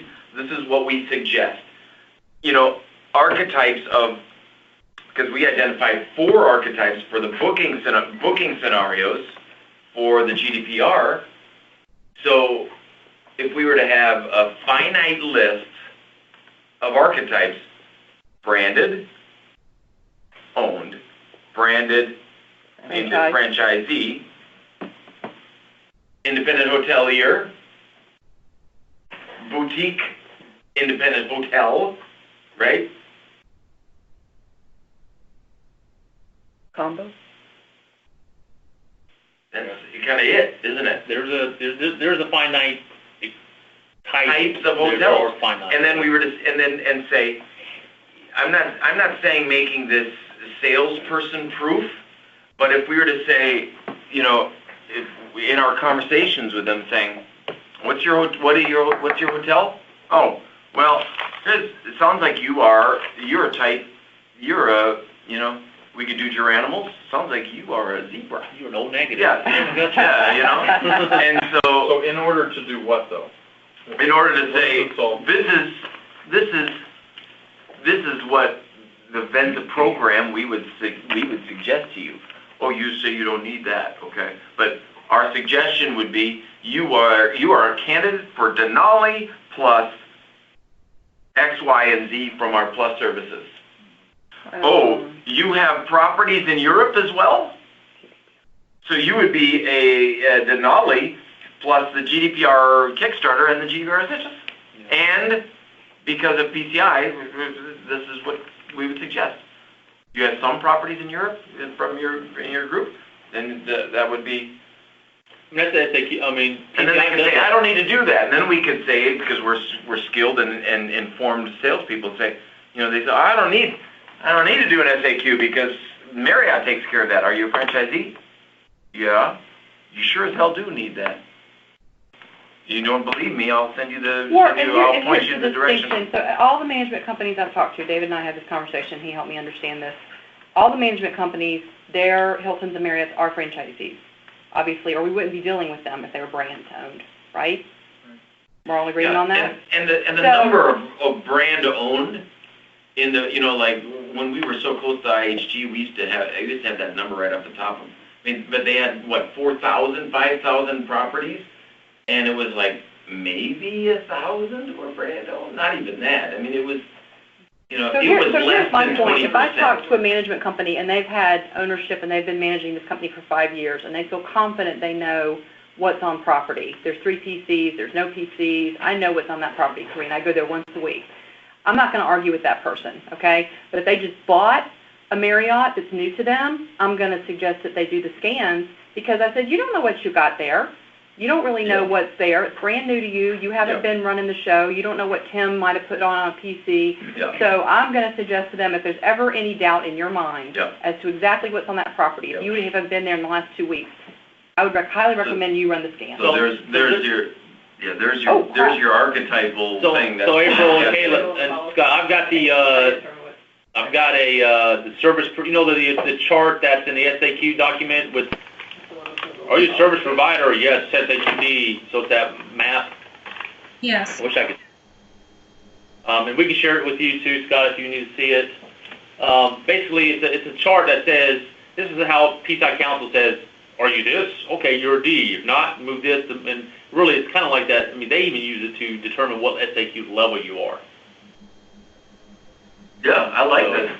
But Karine, what do you want to use this for? If we put this in I've front of never a seen this CFO, before in my but life. if we do any of this in front of some of our customers, they're just going to be like, what? And we're going to prolong the sales cycle? Yeah. You know the 5 questions or 6 that we always send off pre-evidence? Say, hey, do you do this, that for SAQ determine C or D? We always send that to them, and it's part of the thing. This is really what it came from. Yeah, we got to dumb it down. That will terrify them. They wouldn't even have the stick-to-itness to read that and figure it out. That one, no. Okay. No, I'm saying, But that is like the where it came idea for our archetypes to say, hey, this is what it is. We're not saying that. Okay. No, never, ever. I wouldn't put that to most people because they wouldn't understand. Most IT folks wouldn't know how to answer those. Okay, so I threw that out there. I mean, salespeople, do you think that would be, Scott, do you think that would be useful if we had like a suggested program, Venza program, based on their One thing, I'm gonna try to restart my Skype because I want to be able to share without kicking. Skype's not on anymore. No. For us that are remote, there's been quite a bit of weirdness. Scott is not on at the present.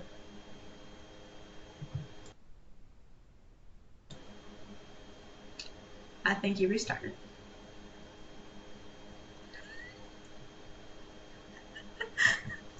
I think he did too.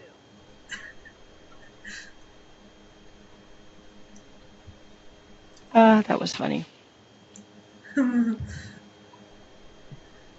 What's on your screen right now? I just got this weird pause symbol. On my screen right now, I have a copy of his screen. I still have the same thing that was there before. Okay, I had that until like 3 minutes ago. I've had that the entire time. Mine went to this It's never wavered. like a really pixelated pause symbol. I don't know why this is the pause symbol. It's so funny you did that because I'm like, did she just throw up the peace sign in her tie-dye shirt? Okay, it says feel free to start sharing now. And he's officially left, it looks like. David has left the meeting. Well, what if he was still there when we were like... It's okay.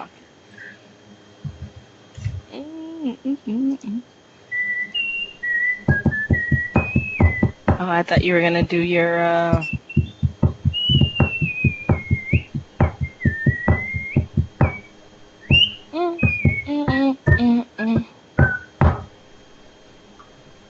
What is waiting for David for 100, Alex? What is system errors?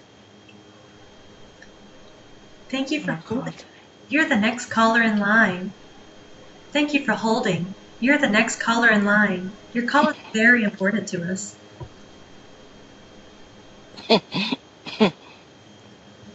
Thank you for holding. You're the next caller. Your call is very important to us. Please enjoy our nice jazz music. Asking him a series of questions, like, this is what we typically would recommend. Now then, poke holes in it if you don't like the fact that we've suggested that we've got a vulnerability scan. Okay, then they can poke holes at it. But there's a lot of things. There's a lot of things here. We add somebody that's not nearly as close to the data security as you are to our sales team. I add somebody in the European Union, and I've got to bring them up to speed on all of these tools. Right. We can see got it, 15 David. minutes. All right, I got really thin. Period. All right, yep. Just the period, guys. That's the only partner tool that we're using. All the other stuff is optional, additional, we're talking with people. Don't let it all scare you guys. Well, SolarWinds internal, right? That's who the period is using, so that's... Just... The only thing I want to just keep us posted on if and when we can provide pen tests, and it sounds like you have a new resource, and if and when we want to do remediation, because I'd hate to give that piece all covered. That's not on me, that's not on... Okay, So, I mean, pen test, executive board. I'll bring the person in for pen test to see how often he's available, but he's doing a lot. He does it for a living, and then his company allows him to do it on the side, so I know that's what he does. So he's a And I know Jeff and I talked about pen test test yesterday. What's the profit margin? So the question is, do we have a qualified person who can get it done with some degree of accuracy? And second question, does it have enough profit margin to merit Venza's time? I got recommended to him by another guy, and he goes, hey, he does it on the side for us, and he's very reasonable because he's doing it on his own. But here's the thing, Jeff. They're gonna do pen tests. They have to do pen tests. So let's make it an offering, and let's make it, the price is this, and if you think that's too much, go find someone cheaper, good luck. So let's offer it, and build in the margin that we need, and if they think they can get it cheaper, go get it cheaper. Yeah, but, all right, that's discussion later. Okay, sorry. Let's move on. All right. So because we only got 13 minutes now, so I'm just real quick blow through mine, and I'll let you and April talk about. All right, so the latest trip, so kind of go back to the whole trust rate thing. I told Jeff, I know, when I was there, the CFO of Driftwood. So, look me in the eye. You were there. He said, He's pointing at Cleveland. Yeah, pointing at Cleveland, and he said, TrustWave. They should have known what they were doing. They sold me 50-plus firewalls. I don't need firewalls. They should have known. So he's pissed off. About $100-something thousand because they should have known that his brands didn't need firewalls because the brand told it. as a CFO, is which really got me thinking, like, holy shit, if we're selling stuff to people, that's why I wanted to open up the whole discussion is, what could be the kickback if we had a 200 property one, we sold something, and without thinking it through, strategizing around it, and saying, hey, what could be the impact if they say, you just sold me something that for 200 properties, which could be expensive. So he was ticked off at Trustway, right? So this is where what I'm hearing, that they want people that sound and know what they're doing. Give them advice and say, hey, you know what, you really don't need that. So let's just give you the 10 firewalls versus the 50 firewalls, right? So we've got to be able to speak to that. And this is getting these AOCs helps us with that. Knowing our team, knowing that they don't have to have it potentially, just we need to be knowledgeable and know versus be Trustwave and sell them 50 firewalls, which is very expensive. Implementation, the firewall alone, that's expensive, so he's a lot of kickback, all right? So that was Driftwood. Texas Western Hospitality had the same conversation. Yep. They're okay. getting. I gotta move on. All right, sorry. Move on. Same thing though. Yeah. All right. Pedregal. I heard Durko, SV, right? So, Durko, come on site. He had his box, or he ran his scan. He did his thing. He went away and never got heard from again. Uh-oh. Right? So, he's really looking for, hey, when you leave, what's the next step? I need to be taught. He wants weekly meetings for a little while until he's comfortable. He wants his product, his PCI compliance, walk through the milestones, because he got his report and was left on his own to do nothing. No one. So that's what I'm hearing that a lot, right? That's why he got his report. He got his report. He had half got of a deliverable. He got half of an SAQ sort of filling out, and it dropped off the face of the earth. It was really he wants that. He white glove, right? So this is what they're expecting from us, that we're being measured against a previous vendor again. So we need to deliver. All right. So that was kind of my takeaway from Pedregal. Hyatt Viva. I think I'm going to show a couple of images, and I'm going to pass around a document here of how Venza is being handled. Let me know if you see the screen, ladies. And I don't, David, but I'll let you show me later. I think Kayla does, so. Yes, I can definitely see it. I can see the so poster. we're here with a ransomware break room poster on the wall. That's awesome. We've got KS Venza. You know, who is Venza? I mean, Venza, they have group training going on. It's all over Hyatt Viva. And it's not corporate pushing down. This is the property management group doing this. I promise I did not pay them to do that. Right. Check this out. Oh my gosh. Venza word or crossword. That's Gameable. The training manager. Venza. Venza, find the word. Period, that's a period.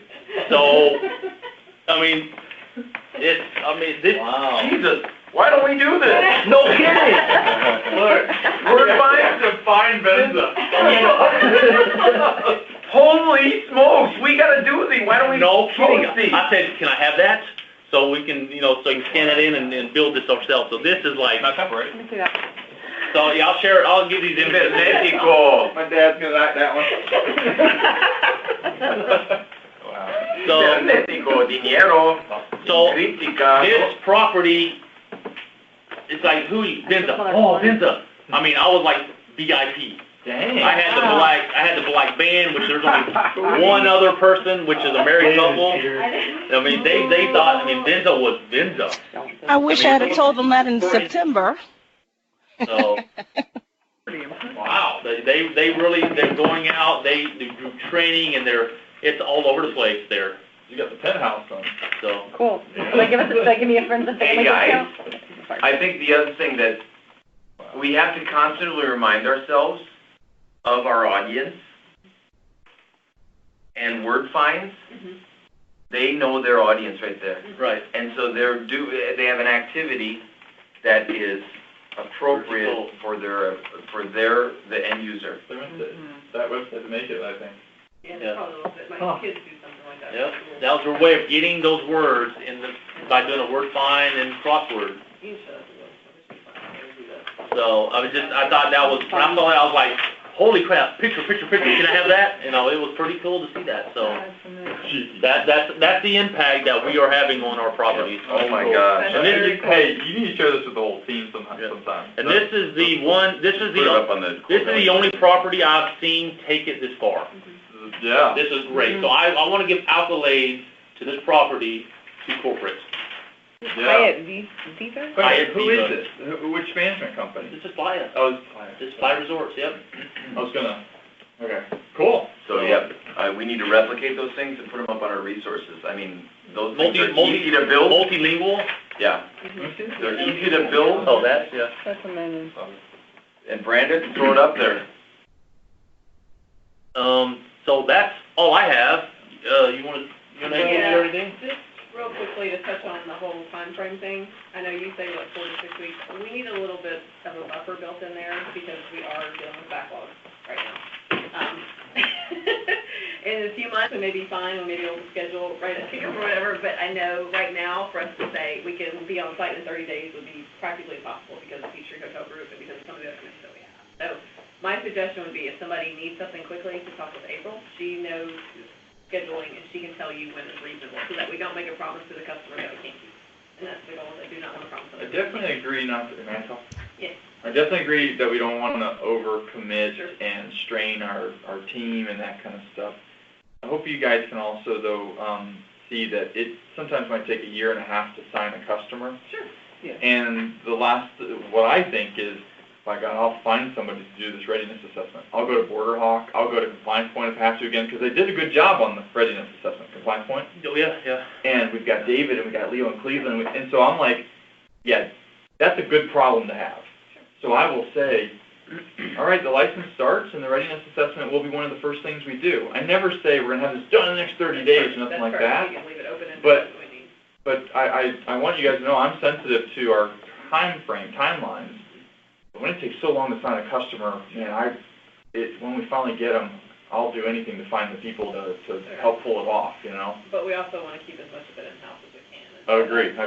Well, and I Yeah. use that as part of my selling technique is if you're going to want a pen test, you got to, PCI readiness assessment or pen test, you're going to have to let me know as soon as you decide you want that so I can make sure we have the Yeah, we resources definitely available. need to heads up, So yeah. I use that to put a little pressure on them in order for us to fulfill for you. You don't want to get on that waiting list too far out. The sooner you make a decision, the sooner I can put you on the list. No, absolutely. Cool. So. That's good. Let's get past it. Anybody else got a question? No, wait. Well, wouldn't the time be pushed out if you were doing the internal and external scans first? Not necessarily. You could though, because you're giving them some movement. Yeah, the movement's there, so they don't feel like they're sitting around for a month going, Yeah. what's going on? Right. Yeah, and that's easy. That That's gives them just a value matter that of there's putting their movement. IPs in And the you can flavor it as, hey, this is prep work because we want to have these results prior to us going on site. So you can easily do And that. for me, I'm a big value experience kind of Yeah. person. As long as the customer is feeling the value, feeling the experience, we have a nice cadence to Yeah. our rollout, the concern is mitigated. And But I want you guys to know that I have not gone on any phone calls with Scott Green, anybody that said, we're going to do the readiness assessment in the first 3 weeks. So we haven't committed like that. Okay. So And for like internal scanning, yes, they don't have to do it for brands, but what I like to push is, hey, to ensure that you are out of scope, if you do have any non-Marriott, non-Hyatt or Hilton or devices, let's do an internal pan scan, which is, pan scan is a credit card information scan. It's going to search your whole computer for credit card information. If it does not find anything, we just validated that that's out of scope. If we find something, we can say you're in scope now. So we can still provide service to the brands if they're in an archetype where we have Hilton, but we also have some management. Let's go ahead and run that pan scan and see if we can find something on every device or sampling. And if we find one credit card number, they have choices to make. So these are things that can be done though prior to even starting the PCI. Yeah. So we're still giving us the value of scanning, but it's not the full vulnerability scans, right? So there's things that happen. we have about 3 minutes, and I know some people have a hard stop potentially. No, Yep. not. My pipeline call just got canceled, so I'm free as a bird. April, did you have anything to add?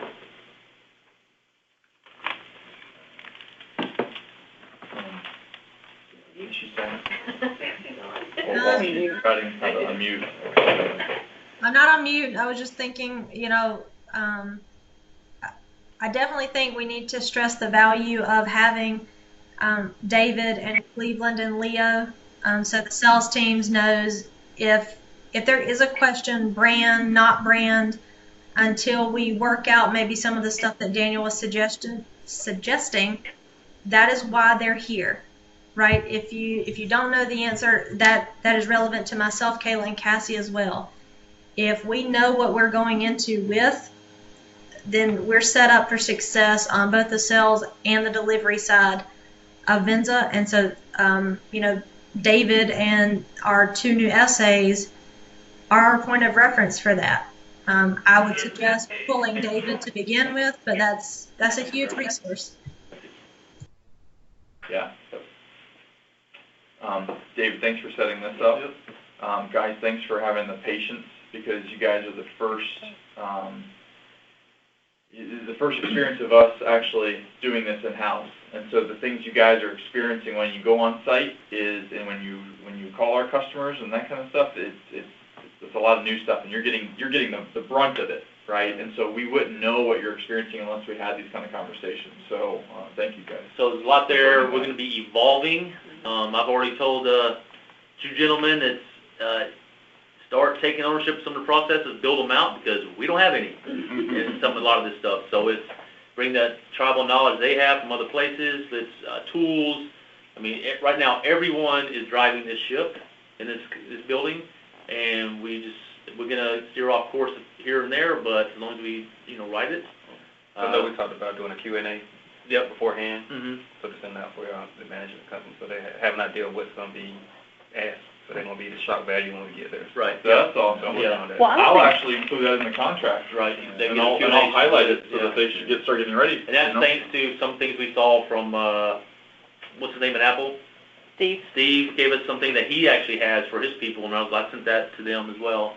So that's kind of like that questionnaire that GMs, and they know why they can be asking these things. Okay, at least an idea of what to prepare for. And actually, that document Steve shared, he was looking, that was kind of a question to you Yeah. and these guys, is there something I should add to that? I Right, said, so when you go on property, what are you looking And for? when we do it, then we'll have it to send. And he's very coachable, because he's like, Yep. you tell me what I should be asking. So. I think this might be a good thing before PCI readiness assessment We to do. send, We- if this is we do. ready for client eyes. Oh, we do. Yeah. Or for me, even for me to help sell it, because they're going to want to know, like, I've got a guy now. No, because this is assuming you're D. Oh, okay. So Not no, everybody needs this it. is for the IT savvy people or Okay. someone that's in charge that could understand this. I don't give it to a GM. GM would like. No, yeah. Glaze, But like, oh well, my gosh, here's the deal, like, I have a guy who's an accountant, and a lot of accountants and controllers are getting stuck with this, PCI SAQ task. There's no IT person at the management company in some instances. And to be able to say, this is what the $12,000 for the PCI readiness assessment, these are the things we're going to cover, because sometimes I can't put a lot of language around to merit $12,000. But that document, we may or may not need everything here. Let's always say, hey, depending on what we find, you may or may not need everything. Yeah. If we find bad things, basically you need it all.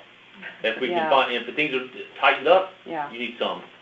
So. But that makes me feel more solid to be able to tell them what that $12,000 is getting them. Yeah. You know what I mean? I think having that in a PDF, but not sending it, Right. but when you're on a sales Just kind of call talk and about it. talking about it, this is something, this is assuming that you're an SAQD. I mean, this is pretty much off of the SAT. Yeah. This is really. But it's branded, and Yes, and we're yeah. talking to it, and so it has validity to it. Mm-hmm. All right. What happens in some of these management companies is I have one person, I do the demo, and they go, now I've got to go sell it to 3 other people within the company. Yeah. And I go, well, make sure if they want a demo from me, I'll be happy to do a demo for them and them. I don't want that person to become the Venza salesperson. I want to stay the Venza salesperson so I have a better chance of closing that deal. So that's why I say to them, feel free to bring their questions to me directly and let me find out, because if I don't know, then I come to you guys, as opposed to them trying to figure it out, getting confused, and not buying. Do we have a hard stop, or do I have time for, I wrote down some questions. Real quick, because it's just an internal, I know y'all so we probably don't need a full 30 minutes, so. Okay, okay. And we'll stick on right here, we're gonna stay here anyway, just might as well I'll do go it. with my number one question out of the three. David, what's your thoughts on the fact that I hear people say that the same vendor shouldn't do the work and also test their own work? How does that apply to us? We don't do the work. Because we keep saying all covered will do the remediation, right? Yeah. So that's another reason why we want partners to do things like that. Oh, Okay. yeah, by us not remediating, we're not a third-party IT vendor, Yeah. we're just testing what's Okay. being done, All so. right. The moment that we do start remediation, then we need to, I'll save the other two questions for when you take me out for a beer sometime. Yeah. So I've had a lot of conversation with Netbricks and their auditing, endpoint auditing. That's beyond compliance. SolarWinds does that. That tool audits that endpoint, so we don't need to, if they're just vulnerability scanning and auditing that endpoint, that's what SolarWinds does. Okay. That's the intern, it audits that machine inside and out, everything, and it says it's good or not. So Networks is the same as SolarWinds?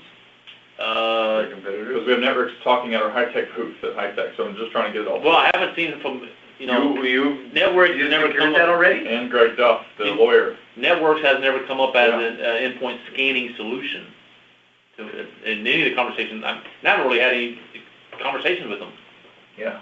Networks was their sponsor. Of course, yeah, and I've been talking to Deb, and Okay. she wants to know how we can partner, and so I've been waiting for an opportunity to speak with David about Yeah. how we can include it. Oh, she definitely has been trying to get her Hooks in. tool, and Yeah. but as it relates to High-Tech, we can talk about this later, but I was on a phone call with her head of marketing, and now Josh has all that. I mean, I've already, No, some I'm just finding lady tools that work, that are known in the that can industry. help us.